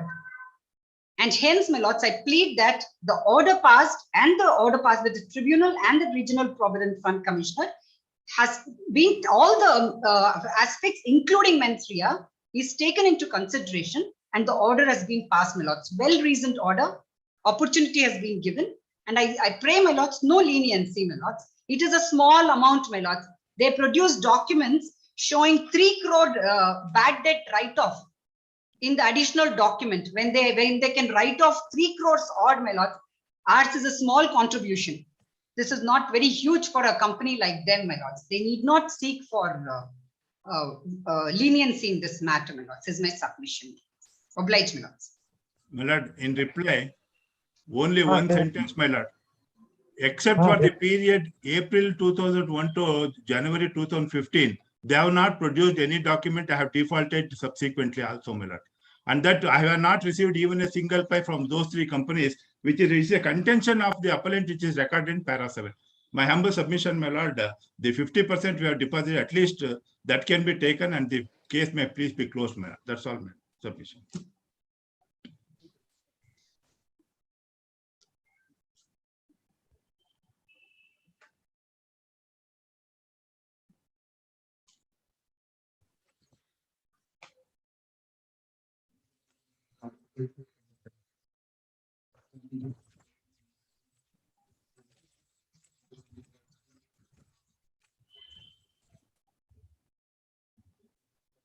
Dated 26/6/2020 passed by the Central Government Industry Tribunal, as well as order dated 2/11/2015 passed by the Provident Fund Commissioner, by which the sum of rupees 26,54,218. The petitioner in this petition under Article 227 has assessed the value of the order dated 2/11/2015 passed by the Regional Provident Fund Commissioner, by which the Regional Provident Fund Commissioner, in exercise of powers under Section 14B of Employees Provident Fund and the Senior Providence Act 1952, referred to as the Act, has imposed the penalty of rupees 26,54,218. Further directed the petitioner to pay a sum of rupees 13,85,278 as interest. The petitioner has also assessed the value of the order dated 26/6/2020 passed by the tribunal, by which the appeal report by the petitioner and the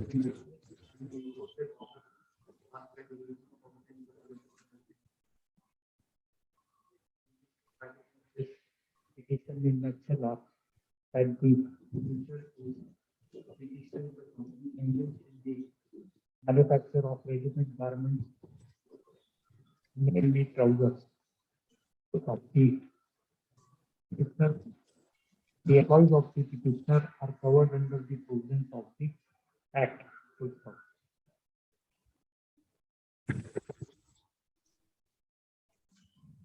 In the case of the petitioner, in year 2012, buyers of the petitioner, namely Salsro Clothing and S. Kumar Limited, namely the public limited companies, defaulted in making payments to the petitioner, as a result of which the cash flow to the petitioner was affected. The case of the it is also stated that on account of the aforesaid financial difficulty, there was a delay on the part of the petitioner in remitting the amount of Provident Fund contribution for a period from April 2013 to January 2015.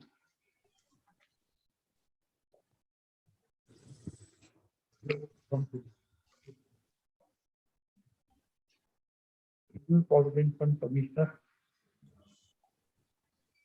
issued a notice dated 21/8/2015.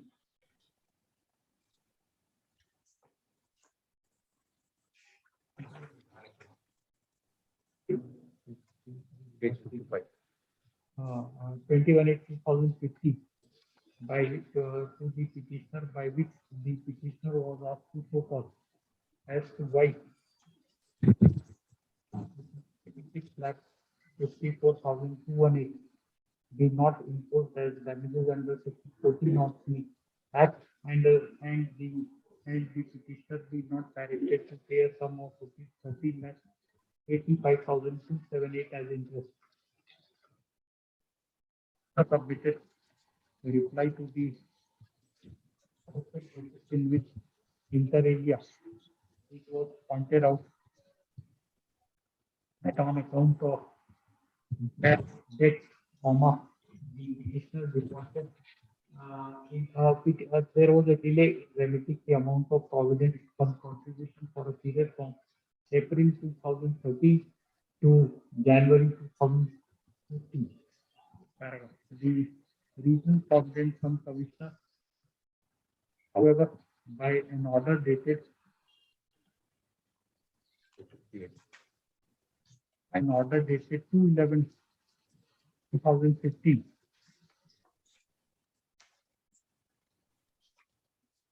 The area held that the plea of financial setback due to non-payment from the debtors of the petitioner cannot be a sufficient ground for non-payment of statutory dues in time. It was further held that that the petitioner is continuously in default of provident fund contribution to the extent that employee share of contribution, which was deducted from the salary of the employees, has also not been deposited on time. So accordingly, the penalty of so and so 26 lakhs, whatever interest of so and so, and was penalty under section 14B, there is a sum of rupees so and so was directed to be paid as damages and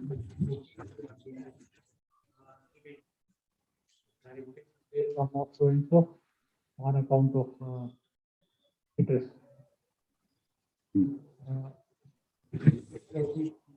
Filed an appeal before the tribunal. The tribunal, by an order dated 26/6/2020, 26/6/2020, held that the documents furnished by the petitioner itself does not substantiate the contention of the petitioner with regard to its precarious financial condition. The further held that the situation arising out of the pandemic is not a good ground for interfere with the order passed by the Regional Provident Fund Commissioner. Accordingly, the appeal preferred by the petitioner was dismissed. In the aforesaid factual background, this petition has been filed. Paragraph. Learned counsel for the applicant petitioner. Learned counsel submitted that the petitioner has deposited the amount of interest, that is an amount of rupees 13,85,278. So it is further submitted that a bench of this court by an interim order dated 22/9/2020 had directed the petitioner to deposit 50% of the amount of damages, and in compliance of the aforesaid order, the petitioner is 13,27,399. It is also submitted that the petitioner suffered financial hardship and due to circumstances beyond his control could not repay the amount of remit the provident contribution in time.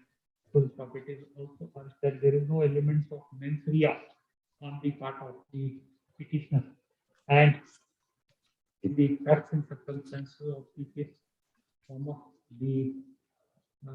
amount of 50%, that the amount of penalty deserves to be reduced by 50% in support of protect submissions that land has been placed on.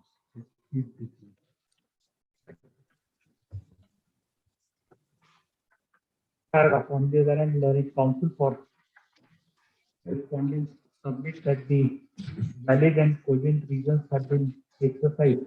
Valid and cogent reasons have been exercised by the Regional Provident Fund Commissioner, and the aforesaid order has not rightly been upheld. Rightly been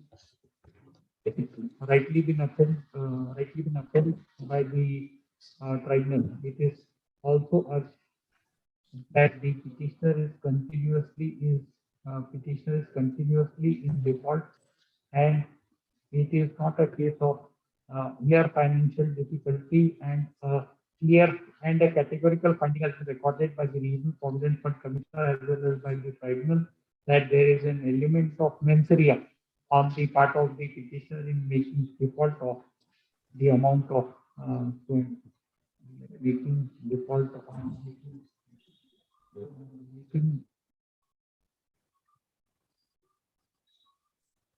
delayed payment of provident fund.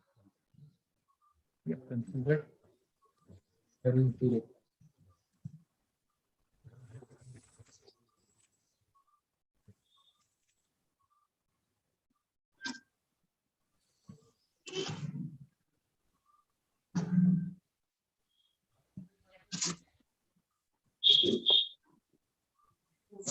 Then later on you all this. Yes. Yeah, I kept my. Yes. No. Every day you give it. Yes. Right. Next.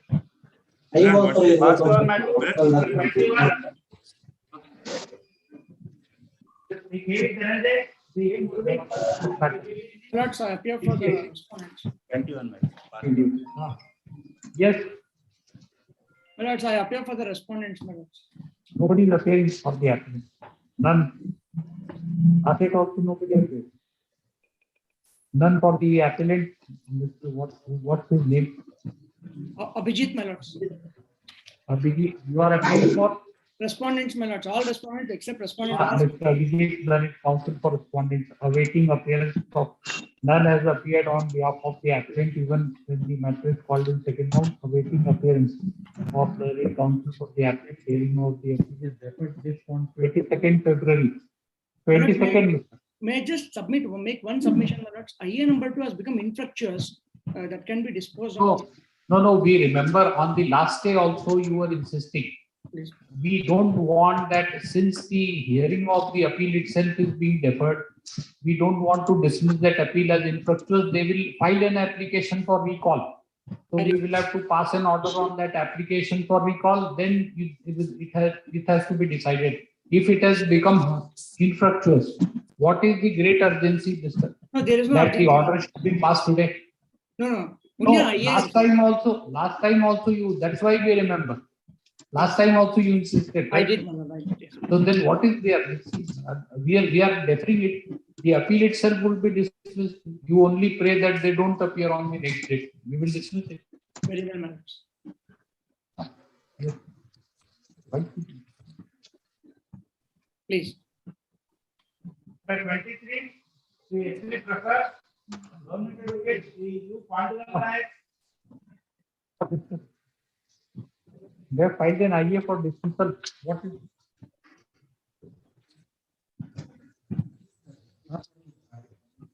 Huh?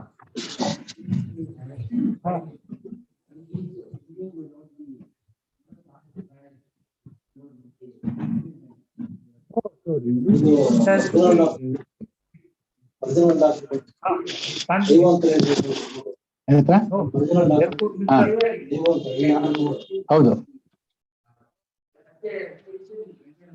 No, we are not saying it has to be registered as review petition. You file an application.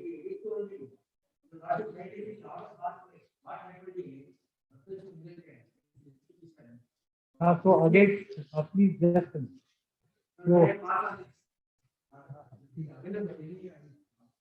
no, everything is available. So you need not appear also.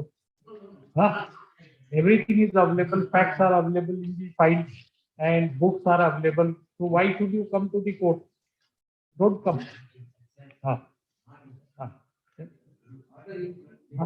You have to rely, you are relying on an unreported decision, so you are bound to produce it. Fine. What is it?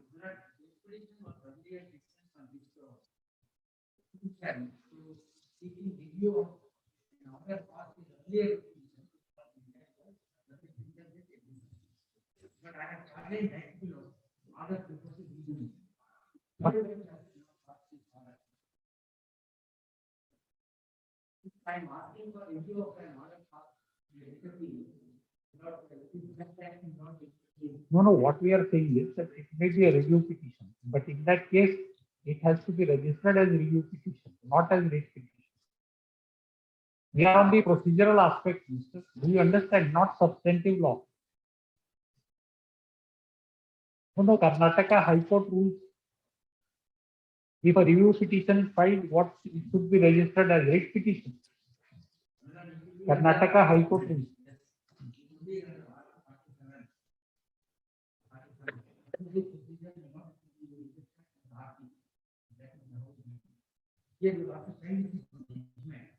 I was not a party to the order. No, you have not read this division bench. Which paragraph? What? Which paragraph? Division bench. This order you passed on, right?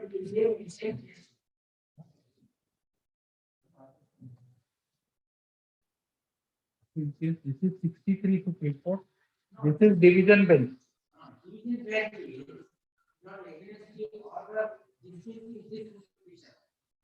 Which rate petition?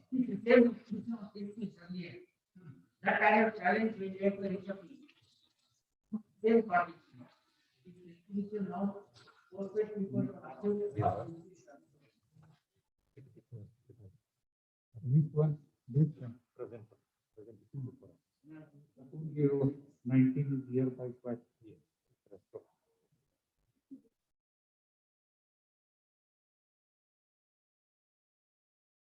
Yes.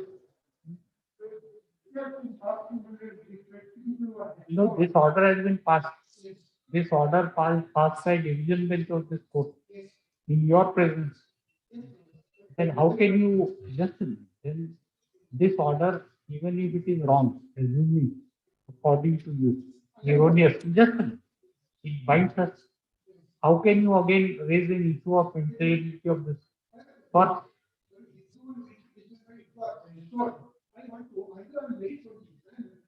so you said it's not maintainable. That's why all you said initially when he was absent, you did say that this petition is not maintainable, right? You had mentioned. You had mentioned. That's why we are asking him how it is maintainable. Otherwise, how do we know? You, in his absence, you said how in the face of this order you can make a submission. Please be fair to the court. No, please be fair.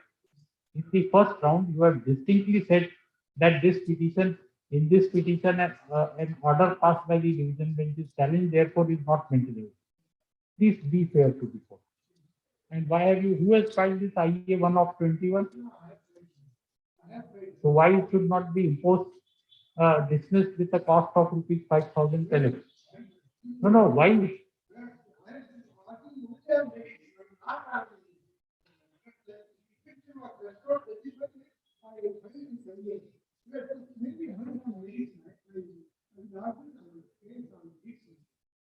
No, you tell us the reason why it should not be dismissed by imposing a cost of 5,000. Yes, Madam Vice. No, you are not answering the question. Why it should not be dismissed by imposing the cost of rupees 5,000 in view of the order passed by division bench of this court? Tell us, how long will you file an application, same application that it's not maintainable once it is adjudicated? Why have you filed?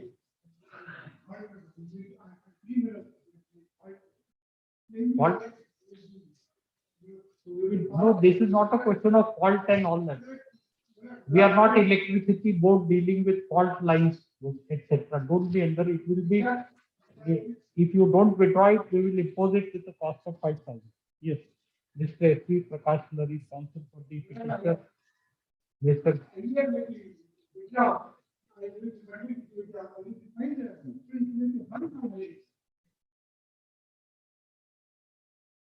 Nobody is saying that it will not be heard on merit. The matter has come up on your on order on the application filed by you, which is successive application. So why tell us why it does not amount to abuse of process of law? Huh? Huh? No. Okay, so I will. That's very good, right?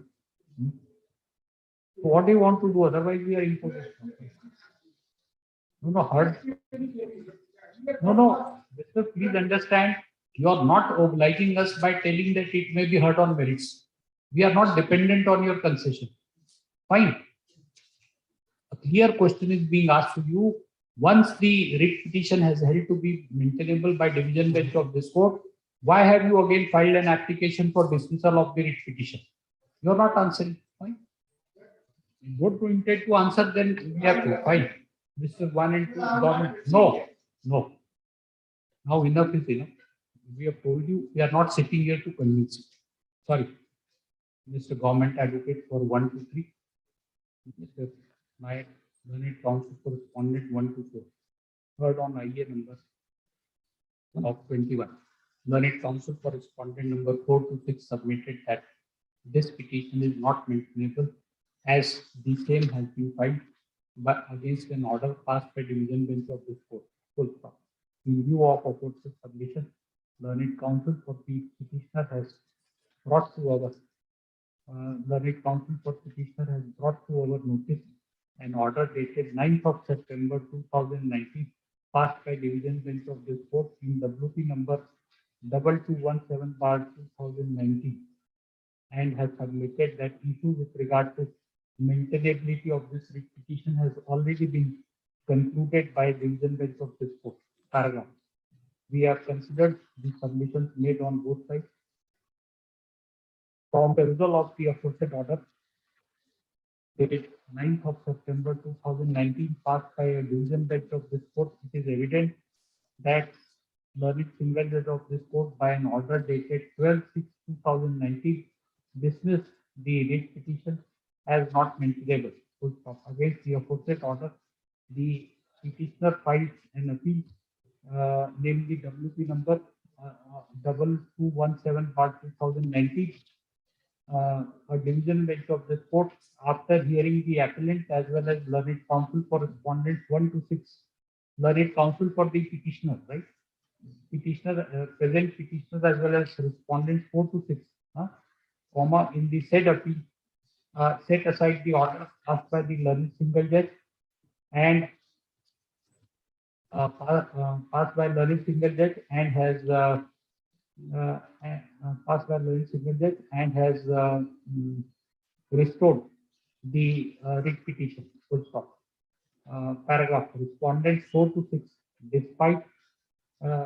despite being a party to the aforesaid order and despite being heard by the division bench, has filed this successive and despite and as well as being aware about the fact that the issue with regard to maintainability of the writ petition has already been adjudicated by the division bench of this court, has again filed this application for dismissal of the writ petition. Full stop. We find that the order dated the order dated 9th of September 2019 passed by division bench of this court binds the parties. Full stop. Despite aforesaid order, respondents 4 to 6 have again filed a successive application for dismissal of this appeal. We find that the same tantamount to an abuse of process of law. The application, namely IA 1 of 21 for dismissal of writ petition is dismissed with a cost of ₹5,000. The aforesaid cost shall be paid by respondents 4 to 6 to the petitioner in this writ petition within a period of 1 month from today. And on the next date of hearing, the acknowledgement shall be produced. Accordingly, IA is dismissed.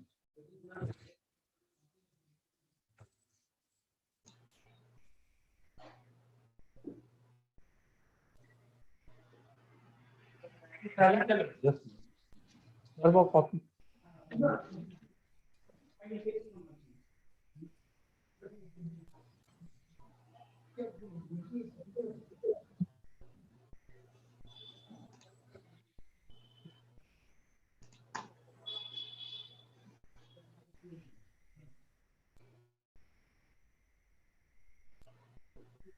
Acknowledgements of what about government agency? Huh? Huh. And below, learned counsel for the petitioner undertakes to supply a copy of the petition along with the register to learned government advocate as well as counsel for respondents 4 to 6 within 1 week. This thereafter. 27.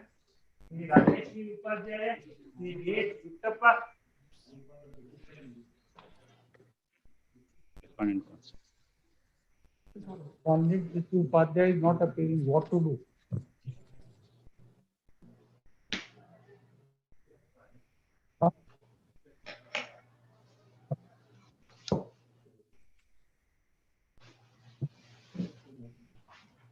Notice has not been issued. But how they are appearing? They are on caveat. What is? Not appearing. What is the matter?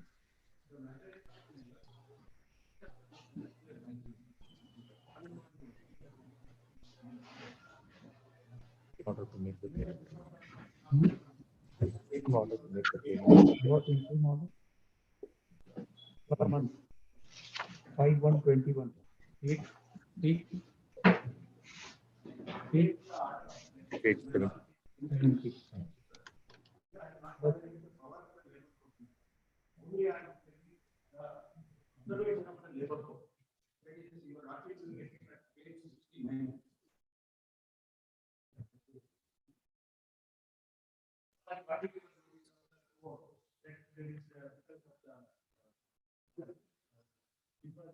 This is interim order, right?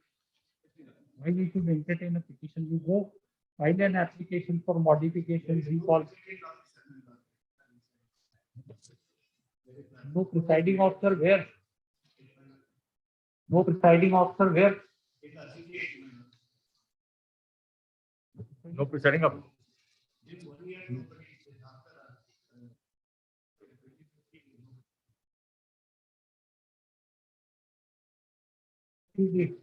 What's your problem? What is it challenge?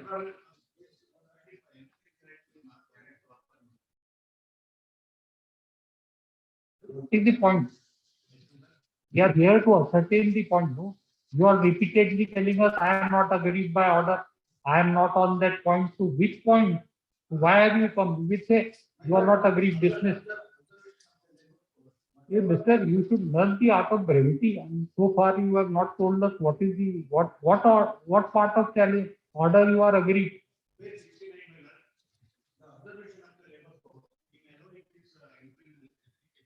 What observation?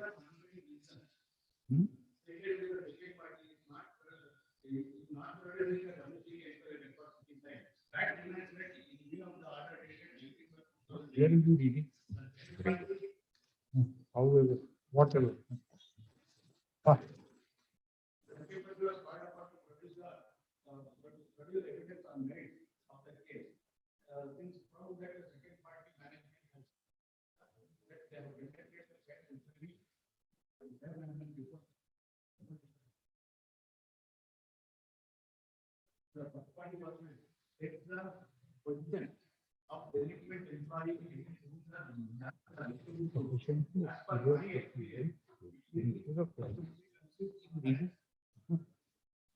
Yes.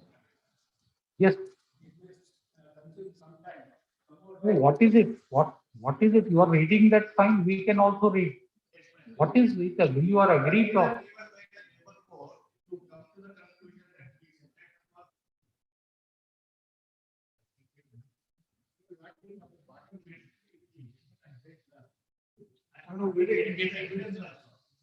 No, see the grounds you have urged in the petition also, you have only mentioned about the finding of the fair inquiry issue. How are you agreed by this observation? I'm only challenging the order of the labor court in Correct. It's only interim relief. That's what my lord observed. Since it's interim, You said you are not aggrieved by order granting interim relief, only observation. I'm not challenging the power of the labor court. He's asking you to challenge the power. What I'm saying is the reason given by the labor court is not present. so you're not agreed by the grant of interim Not payment. agreed. The power, but amount what they have granted, I'm agreeable with, because there is no presiding officer.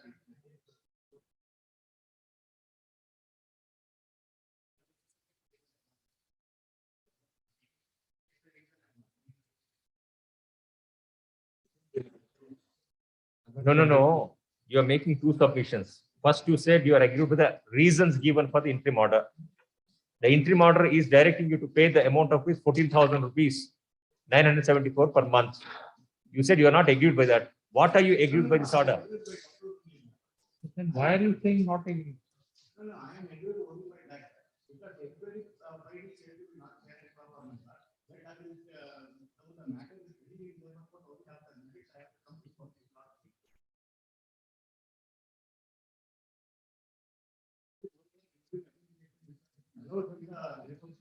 So for the amount of 14,000.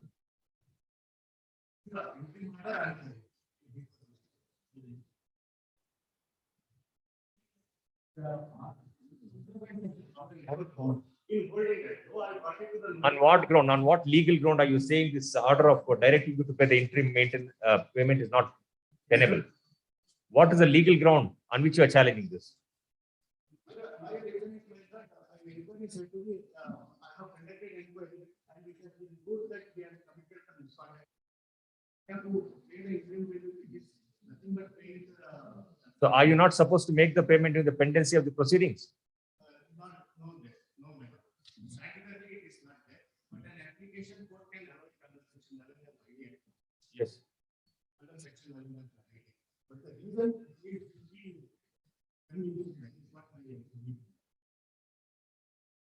is what my opinion. No, supposing if we assign some reason, you may not find it convincing. You not find it convincing. You will go to Supreme Court say SLP dismissed. Then you will say that Supreme Court has not assigned any convincing reason, no reason at all. This is what I mean. The courts are not here to give reasons so that it may be convincing to a litigant. Simple, convincing.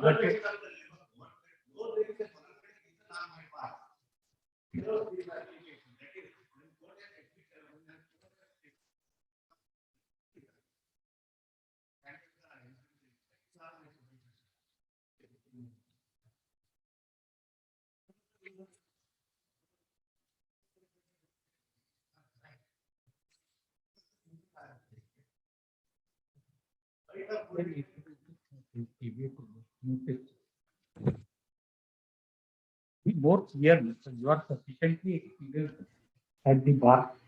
Within 1-2 sentences, you should be able to tell us against an interim order directing us to pay so and so.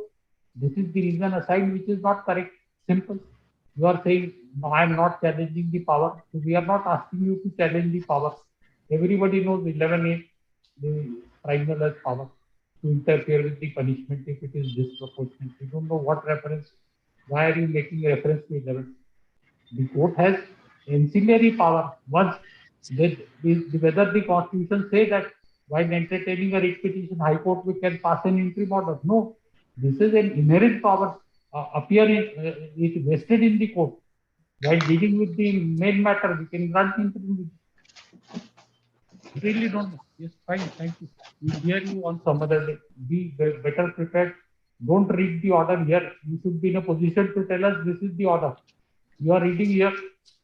That means you have not read it. Thank you. Okay.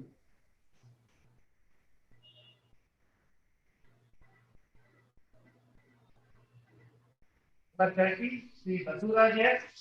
The Basu head, please. Please, for my the lords, I applicant. appear for respondent in this matter. So and so correspondent. None has appeared for the applicant even when the matter is called in second round, awaiting appearance of the counsel for the applicant. Hearing of the appeal is deferred. It is made clear that in case no appearance is made on the next date of hearing, appropriate order shall be passed. With your kind permission, my lords, my lords, I appear for respondent in this matter, my lords. Please.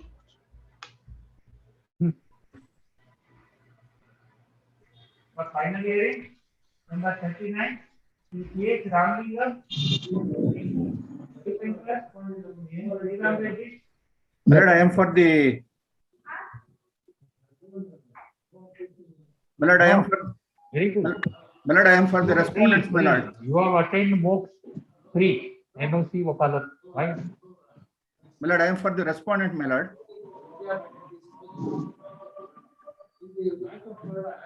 No, Mr. Either you appear or you don't appear. After giving NOC, we will not permit you to either you have instructions to appear, then you are most welcome.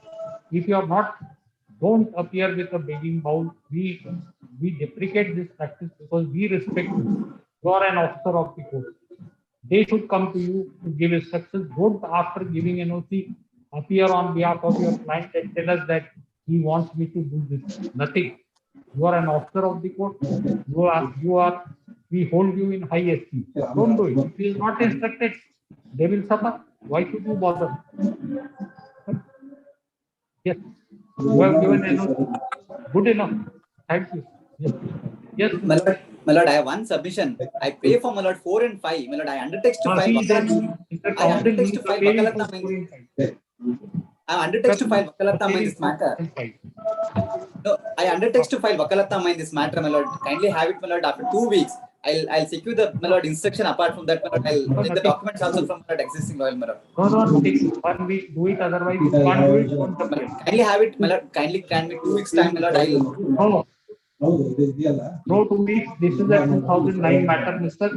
If you can find Wakalat within 1 week, fine. Otherwise, go to Supreme Court. We are not trying. You should be responsible and sensible, right?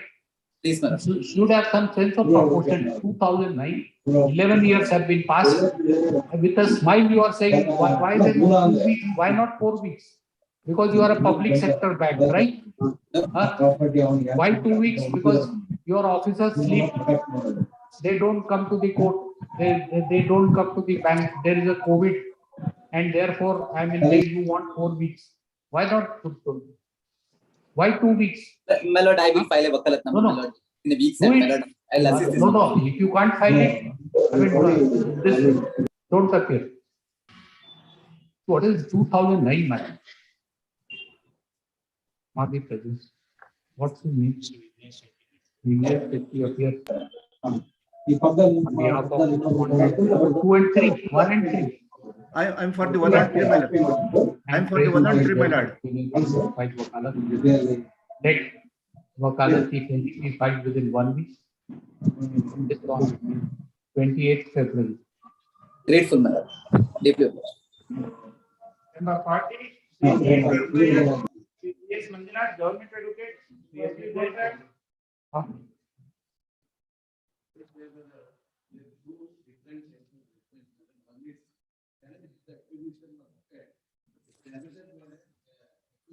Second mark. Second mark. Second mark. Argue on second mark.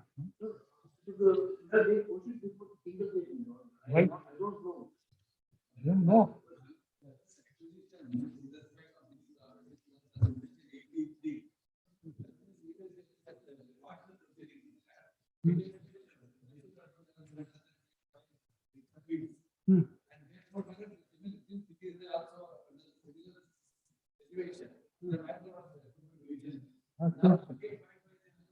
No, since 2019 it is being taken up before the division bench.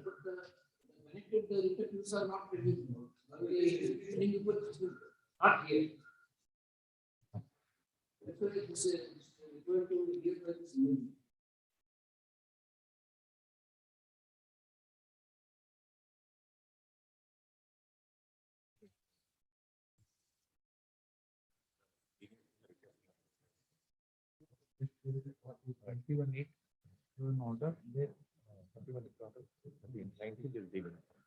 You file an application, what?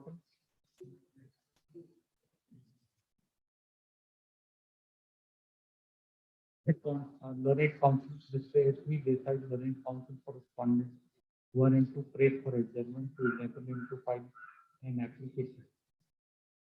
Appropriate application, list after 1 week, right?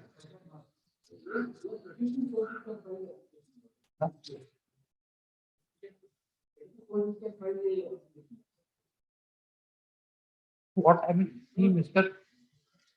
There, just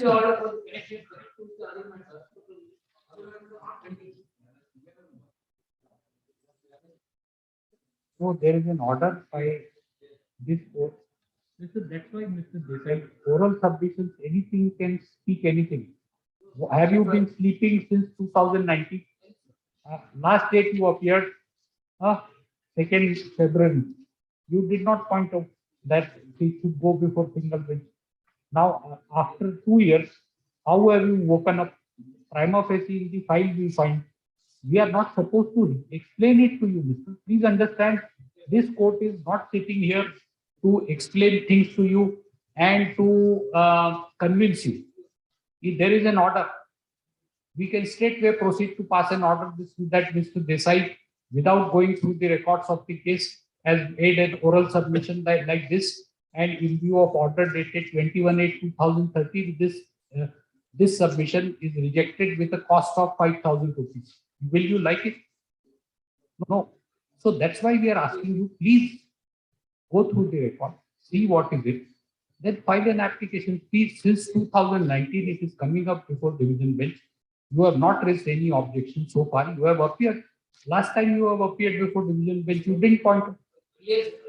No, if you are ready, we will pass an order. Right? Right? We don't know. We don't. We'll write. Mark. That's what we say. You are saying that they are not interested. No, but let them not be interested. We don't know what they are interested in. I don't know.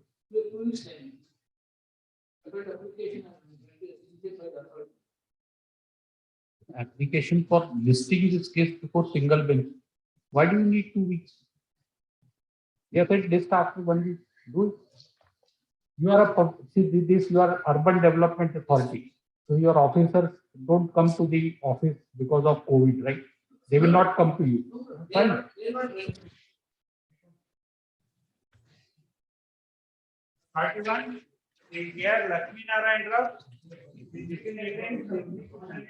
Yes. But I appear for the counsel for the petitioner. He is here. Senior counsel is here.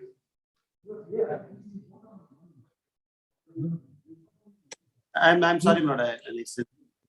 He there with senior counsel. Oh, Acha, we thought that another senior counsel is through video conferencing. So we thought that you are referring to him. Without telling the name, you are telling senior counsel. Another senior counsel, see on the screen, he is there. Is he not there? He is not a senior counsel. That's why we got confused. You didn't tell the name, who senior. So we were trying to tell you that he has appeared. So Mrs. Rao is not there. Mr. Ponanna, Mr. Rao is not there. Lord, I am in the next matter, Lord. I'm sorry. Oh, all right. Then fine. 41. Yes, Mr. What is? Take it. What, which date? 28th February. Mr. Cohen to praise for adjournment on the ground that Mr. D.N. Rao, learning senior counsel, is not available. Mark is Mr. Unni Krishnan and learning counsel for fund number 2. Next on 28th February 2020. Yes.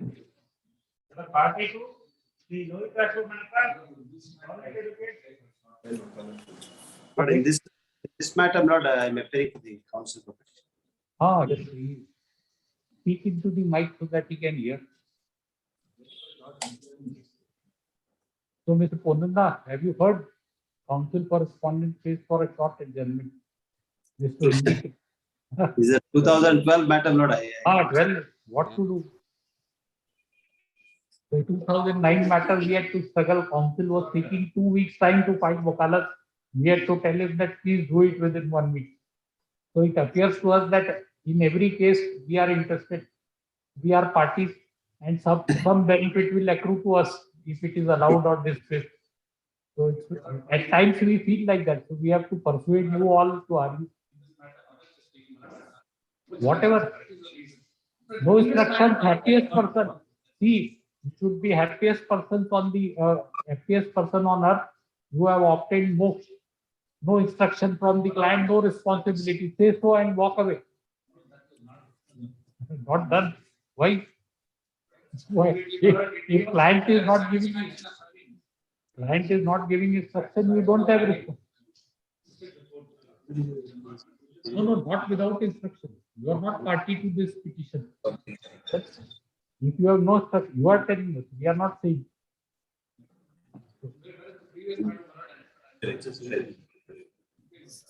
Not another. No instruction. No instructions means you have no instructions to appear. That's what it means. That's how I understand. No instructions means you don't have instructions to appear. You should be free. Then you want time to prepare the case. Say so. Not instructions. We don't know. So which date? Why? We should hear on that day your cases only. Others will not hear. Why? Okay. Sorry, counsel correspondent. Sorry, may I make one submission? This is a matter, Lord, it's a writ petition. Earlier, Lord, because there was a writ appeal which was attached or connected to this. He is doing, Mr. Unni Krishnan is doing a pro bono job. Without instructions, he is appearing. We will ask him this question, how he can appear on the next date of hearing. But still, he is doing pro bono service. You should respect that, right? He wants to argue for his satisfaction. He told us that I want to argue to be satisfied. So I want to argue. So we are giving him time, despite he has no instructions from his client to appear. We are granting time. We will ask him this question, how can he appear in the absence of instructions from the client? We will ask him, but which date, Mr. Punanna? Yeah, any date, not next week. Ready for any date. Next week. 24th February 2020. Please. Wait. Number 43, Sri K.V. Arvind, Srimati Tanmay Rajkumar.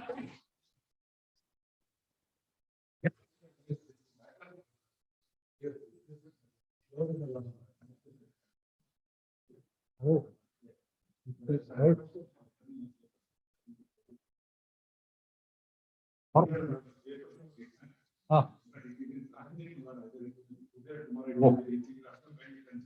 yeah, Monday. Yes, Monday. This on 21st February 2020. 44, Sri K.V. Arvind. Appearing for respondent, my lord.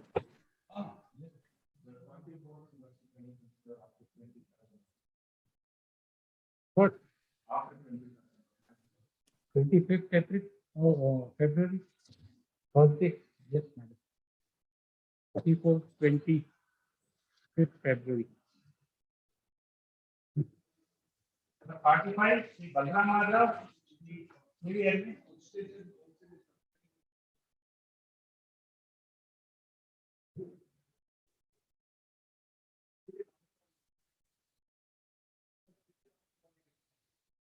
Dr. Kiti Rangaswamy, Ramaswamy, Mr. Balram R. Rao, Learning Council for the applicant submits that the matter to be argued by an outstation counsel, namely Mr. C.P. Ramaswamy. Yes, no, C.P. Ramaswamy, who is not available. When do you want? We therefore paid for adjournment this on. Yes, which day? 3rd March. This on 3rd March 2020. 45. Number 46, Srimati Vanita Care. I am for the appellant in this case, my lords. Your lordships may kindly have it next week, my lords. Senior have some inconvenience, my lords. Hey, she appeared today. In Please, motion my hearing. lords. Huh? She has some health issues, my lords. She got for hospital, my lords. Yes.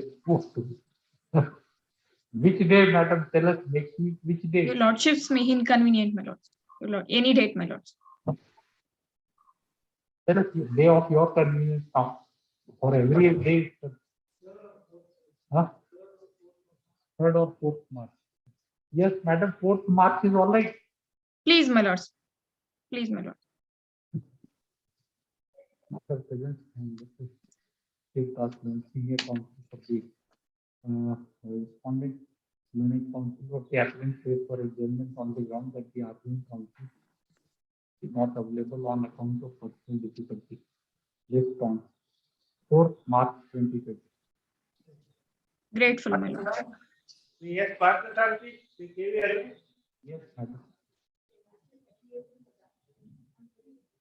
Ready? Yes.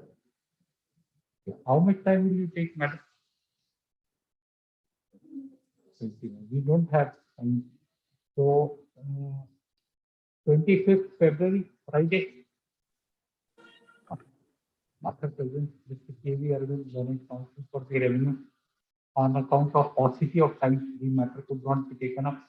List on 25th February 2022.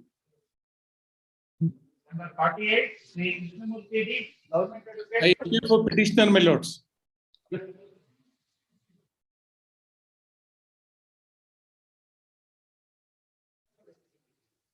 Yes, Mr. What is it, Mr. Krishnamurti? Please, my lords, in this case, my lords, some confusion with regard to the orders passed, previous orders, my lords. Even Assistant Commissioner and Deputy Commissioner wrote a letter to the Advocate General's office, my lords. And your lordship may kindly see the order at Annexure B, starts from ink page 16, my lords. The relevant portion is at ink page 17, my lords. Earlier occasion, while hearing the matter, my lords, the records pertaining to the previous writ petition was put up, my lords. In that last line of the impugned order is, my lords, not clear. And order, so operative portion says that, my lords, the impugned order is quashed insofar as survey number so and so, my lords. But the body says that, my lords, without issuing the notice, the order has been passed, my lords. Whether it is a remand or not, my lords, even the authorities are not clear about that, my lords. Because of that reason, my lords, your lordship kindly see para 3 of the order, my lords. Oh. We have perused the original records and we do not find.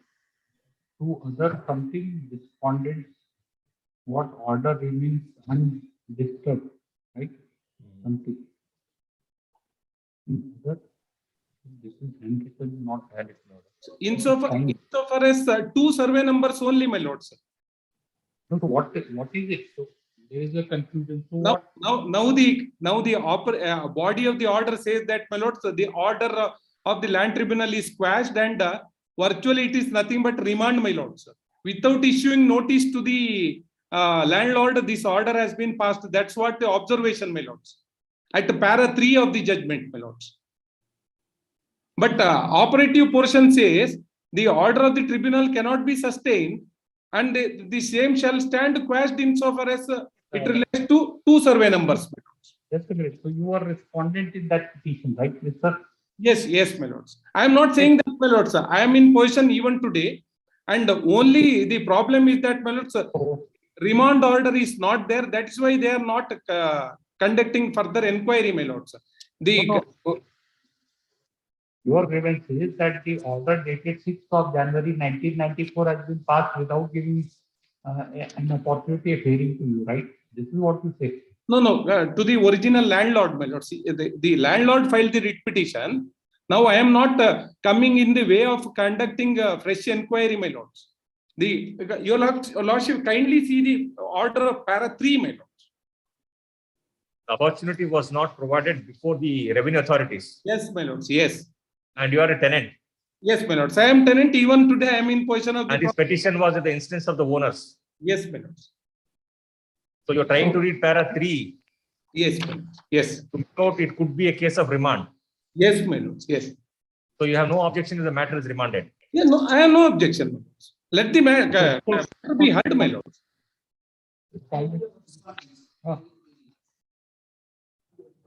What do you say? That it should be Except clarified. D and D is the letter written by the authorities, my lords, to the Advocate General's office.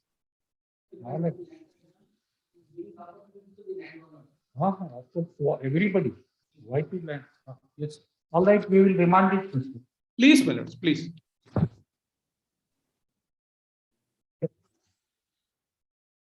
For 49, Appear for petitioners in this case, my lords. Adjournment, my lords. There's some inconvenience today. We thought, you are appearing with such a serious face that you are ready to address us. Huh? Sorry, it appears that you are not slept yesterday preparing this case. Huh? Lords, Preparing this case, it doesn't look like that you have slept yesterday. Huh? Lords, I will get ready with the matter. Please argue. Tell us what is the about. What is the order include? You will have to tell. Then only it will be adjourned. Otherwise, Yes, my lords. We have sought this case about. We have sought for an writ of certiorari for quashing the order dated 13/7/2017 with Annexure D. Annexure D is, my lords. What is Annexure D? Annexure, it's an order passed by Admission Overseeing Committee, my lords. What is that order? Lords, by the order of Annexure D, the petitioner was directed to refund the fees deposited by respondent number 2, my lords. Right.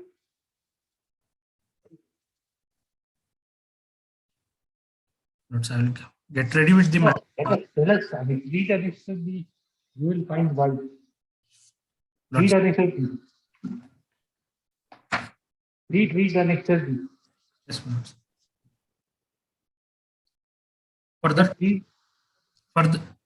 Further to the complaint of one Miss Nitya S, daughter of Shekhar S, residing at so and so, to the effect that she was admitted to first year BE Computer Science in Bangalore Institute of Technology, Bangalore, through allotment by the Karnataka Examination Authority.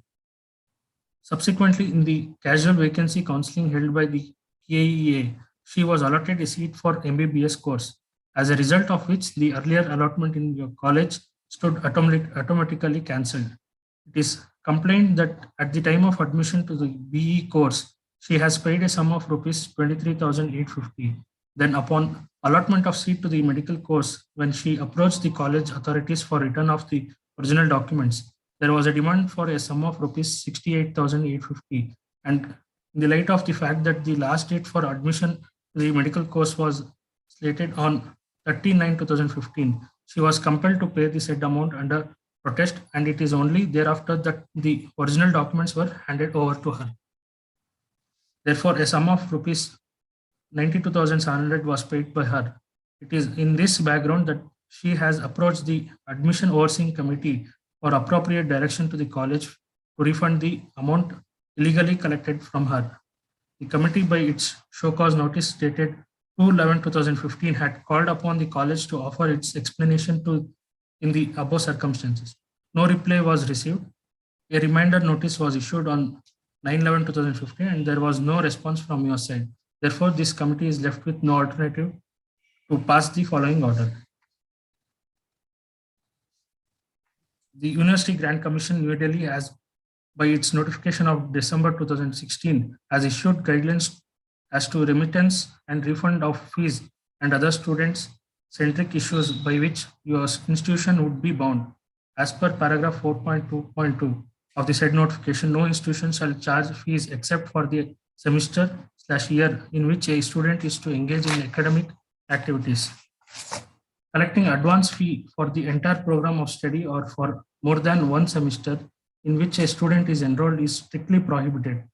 According to paragraph 4.2.3, If a student chooses to withdraw from the program of study in which he or she is enrolled, the institution shall follow the following four-tier system for the refund of court fees remitted by the students, which is as follows. There's a table, my lords.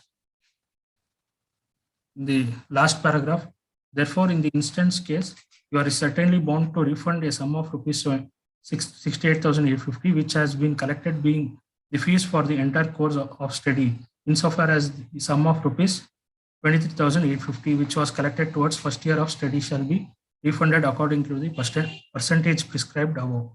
The entire amount collected would be refunded to the student with interest thereon at the rate of 18% from the date of payment till refund under intimation to this authority within 7 days from the date of this order, failing which appropriate action shall follow under the provisions of Karnataka Professional Education Institution Regulation of Admission and Determination of Fees Act.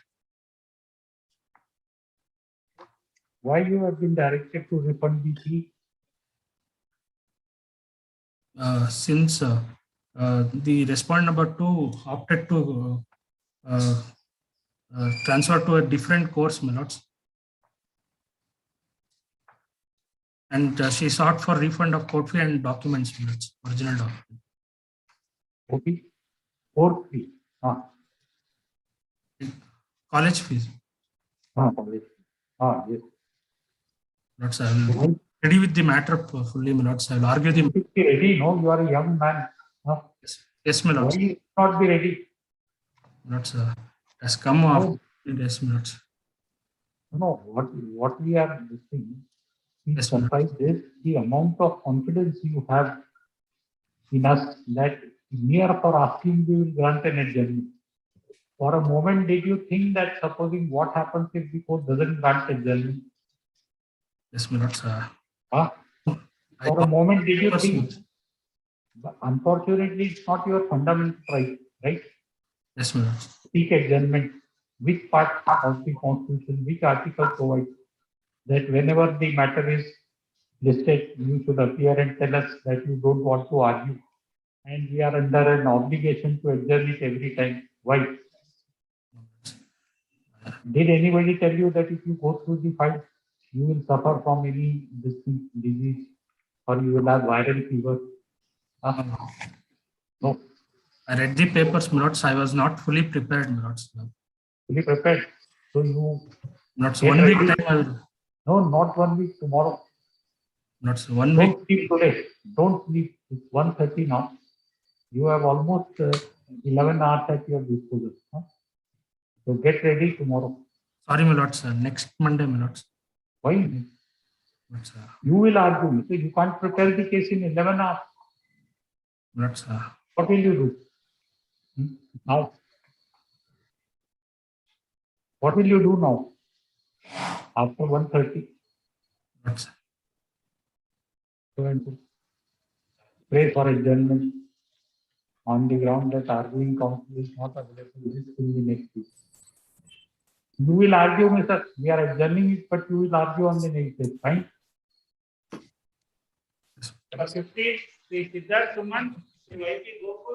For the respondent, Lordship. Lords, I appear for the petitioners. Challenges to the orders of the DRT and the DRAT. Right. But when will you argue? Tell us. Next week. Next week. Lordship. Next week, my lord. Next week, Lordship may kindly fix a date. Date. When do you want? Tell us. Whenever next week. 23rd, Lordship. 23rd February. 23rd. 24th, 24th February 2020. Please. Fine. Please. Publish. Mr. Sanmati.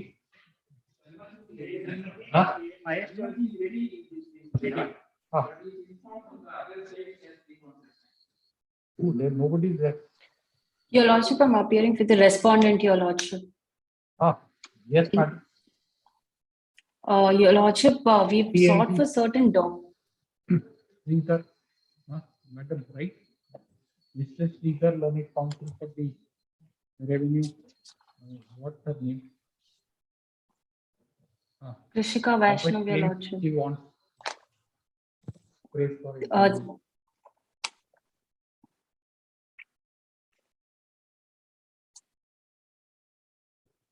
How much time you want? When do you want the matter?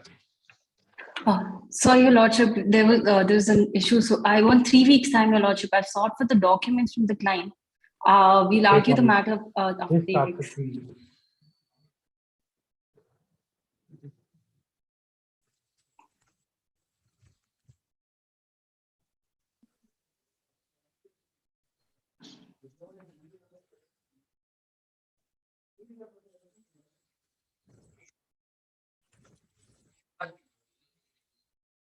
Oh, why you are not here? Huh? You are appealing. You are appealing.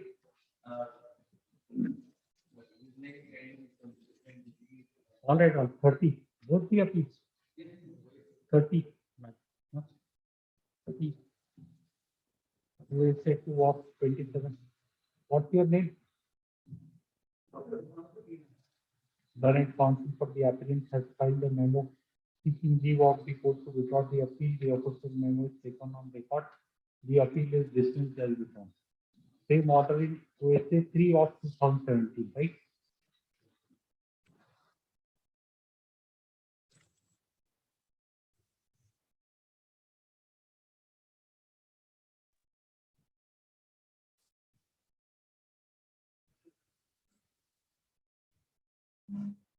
Sir, court officer, sir. Sir.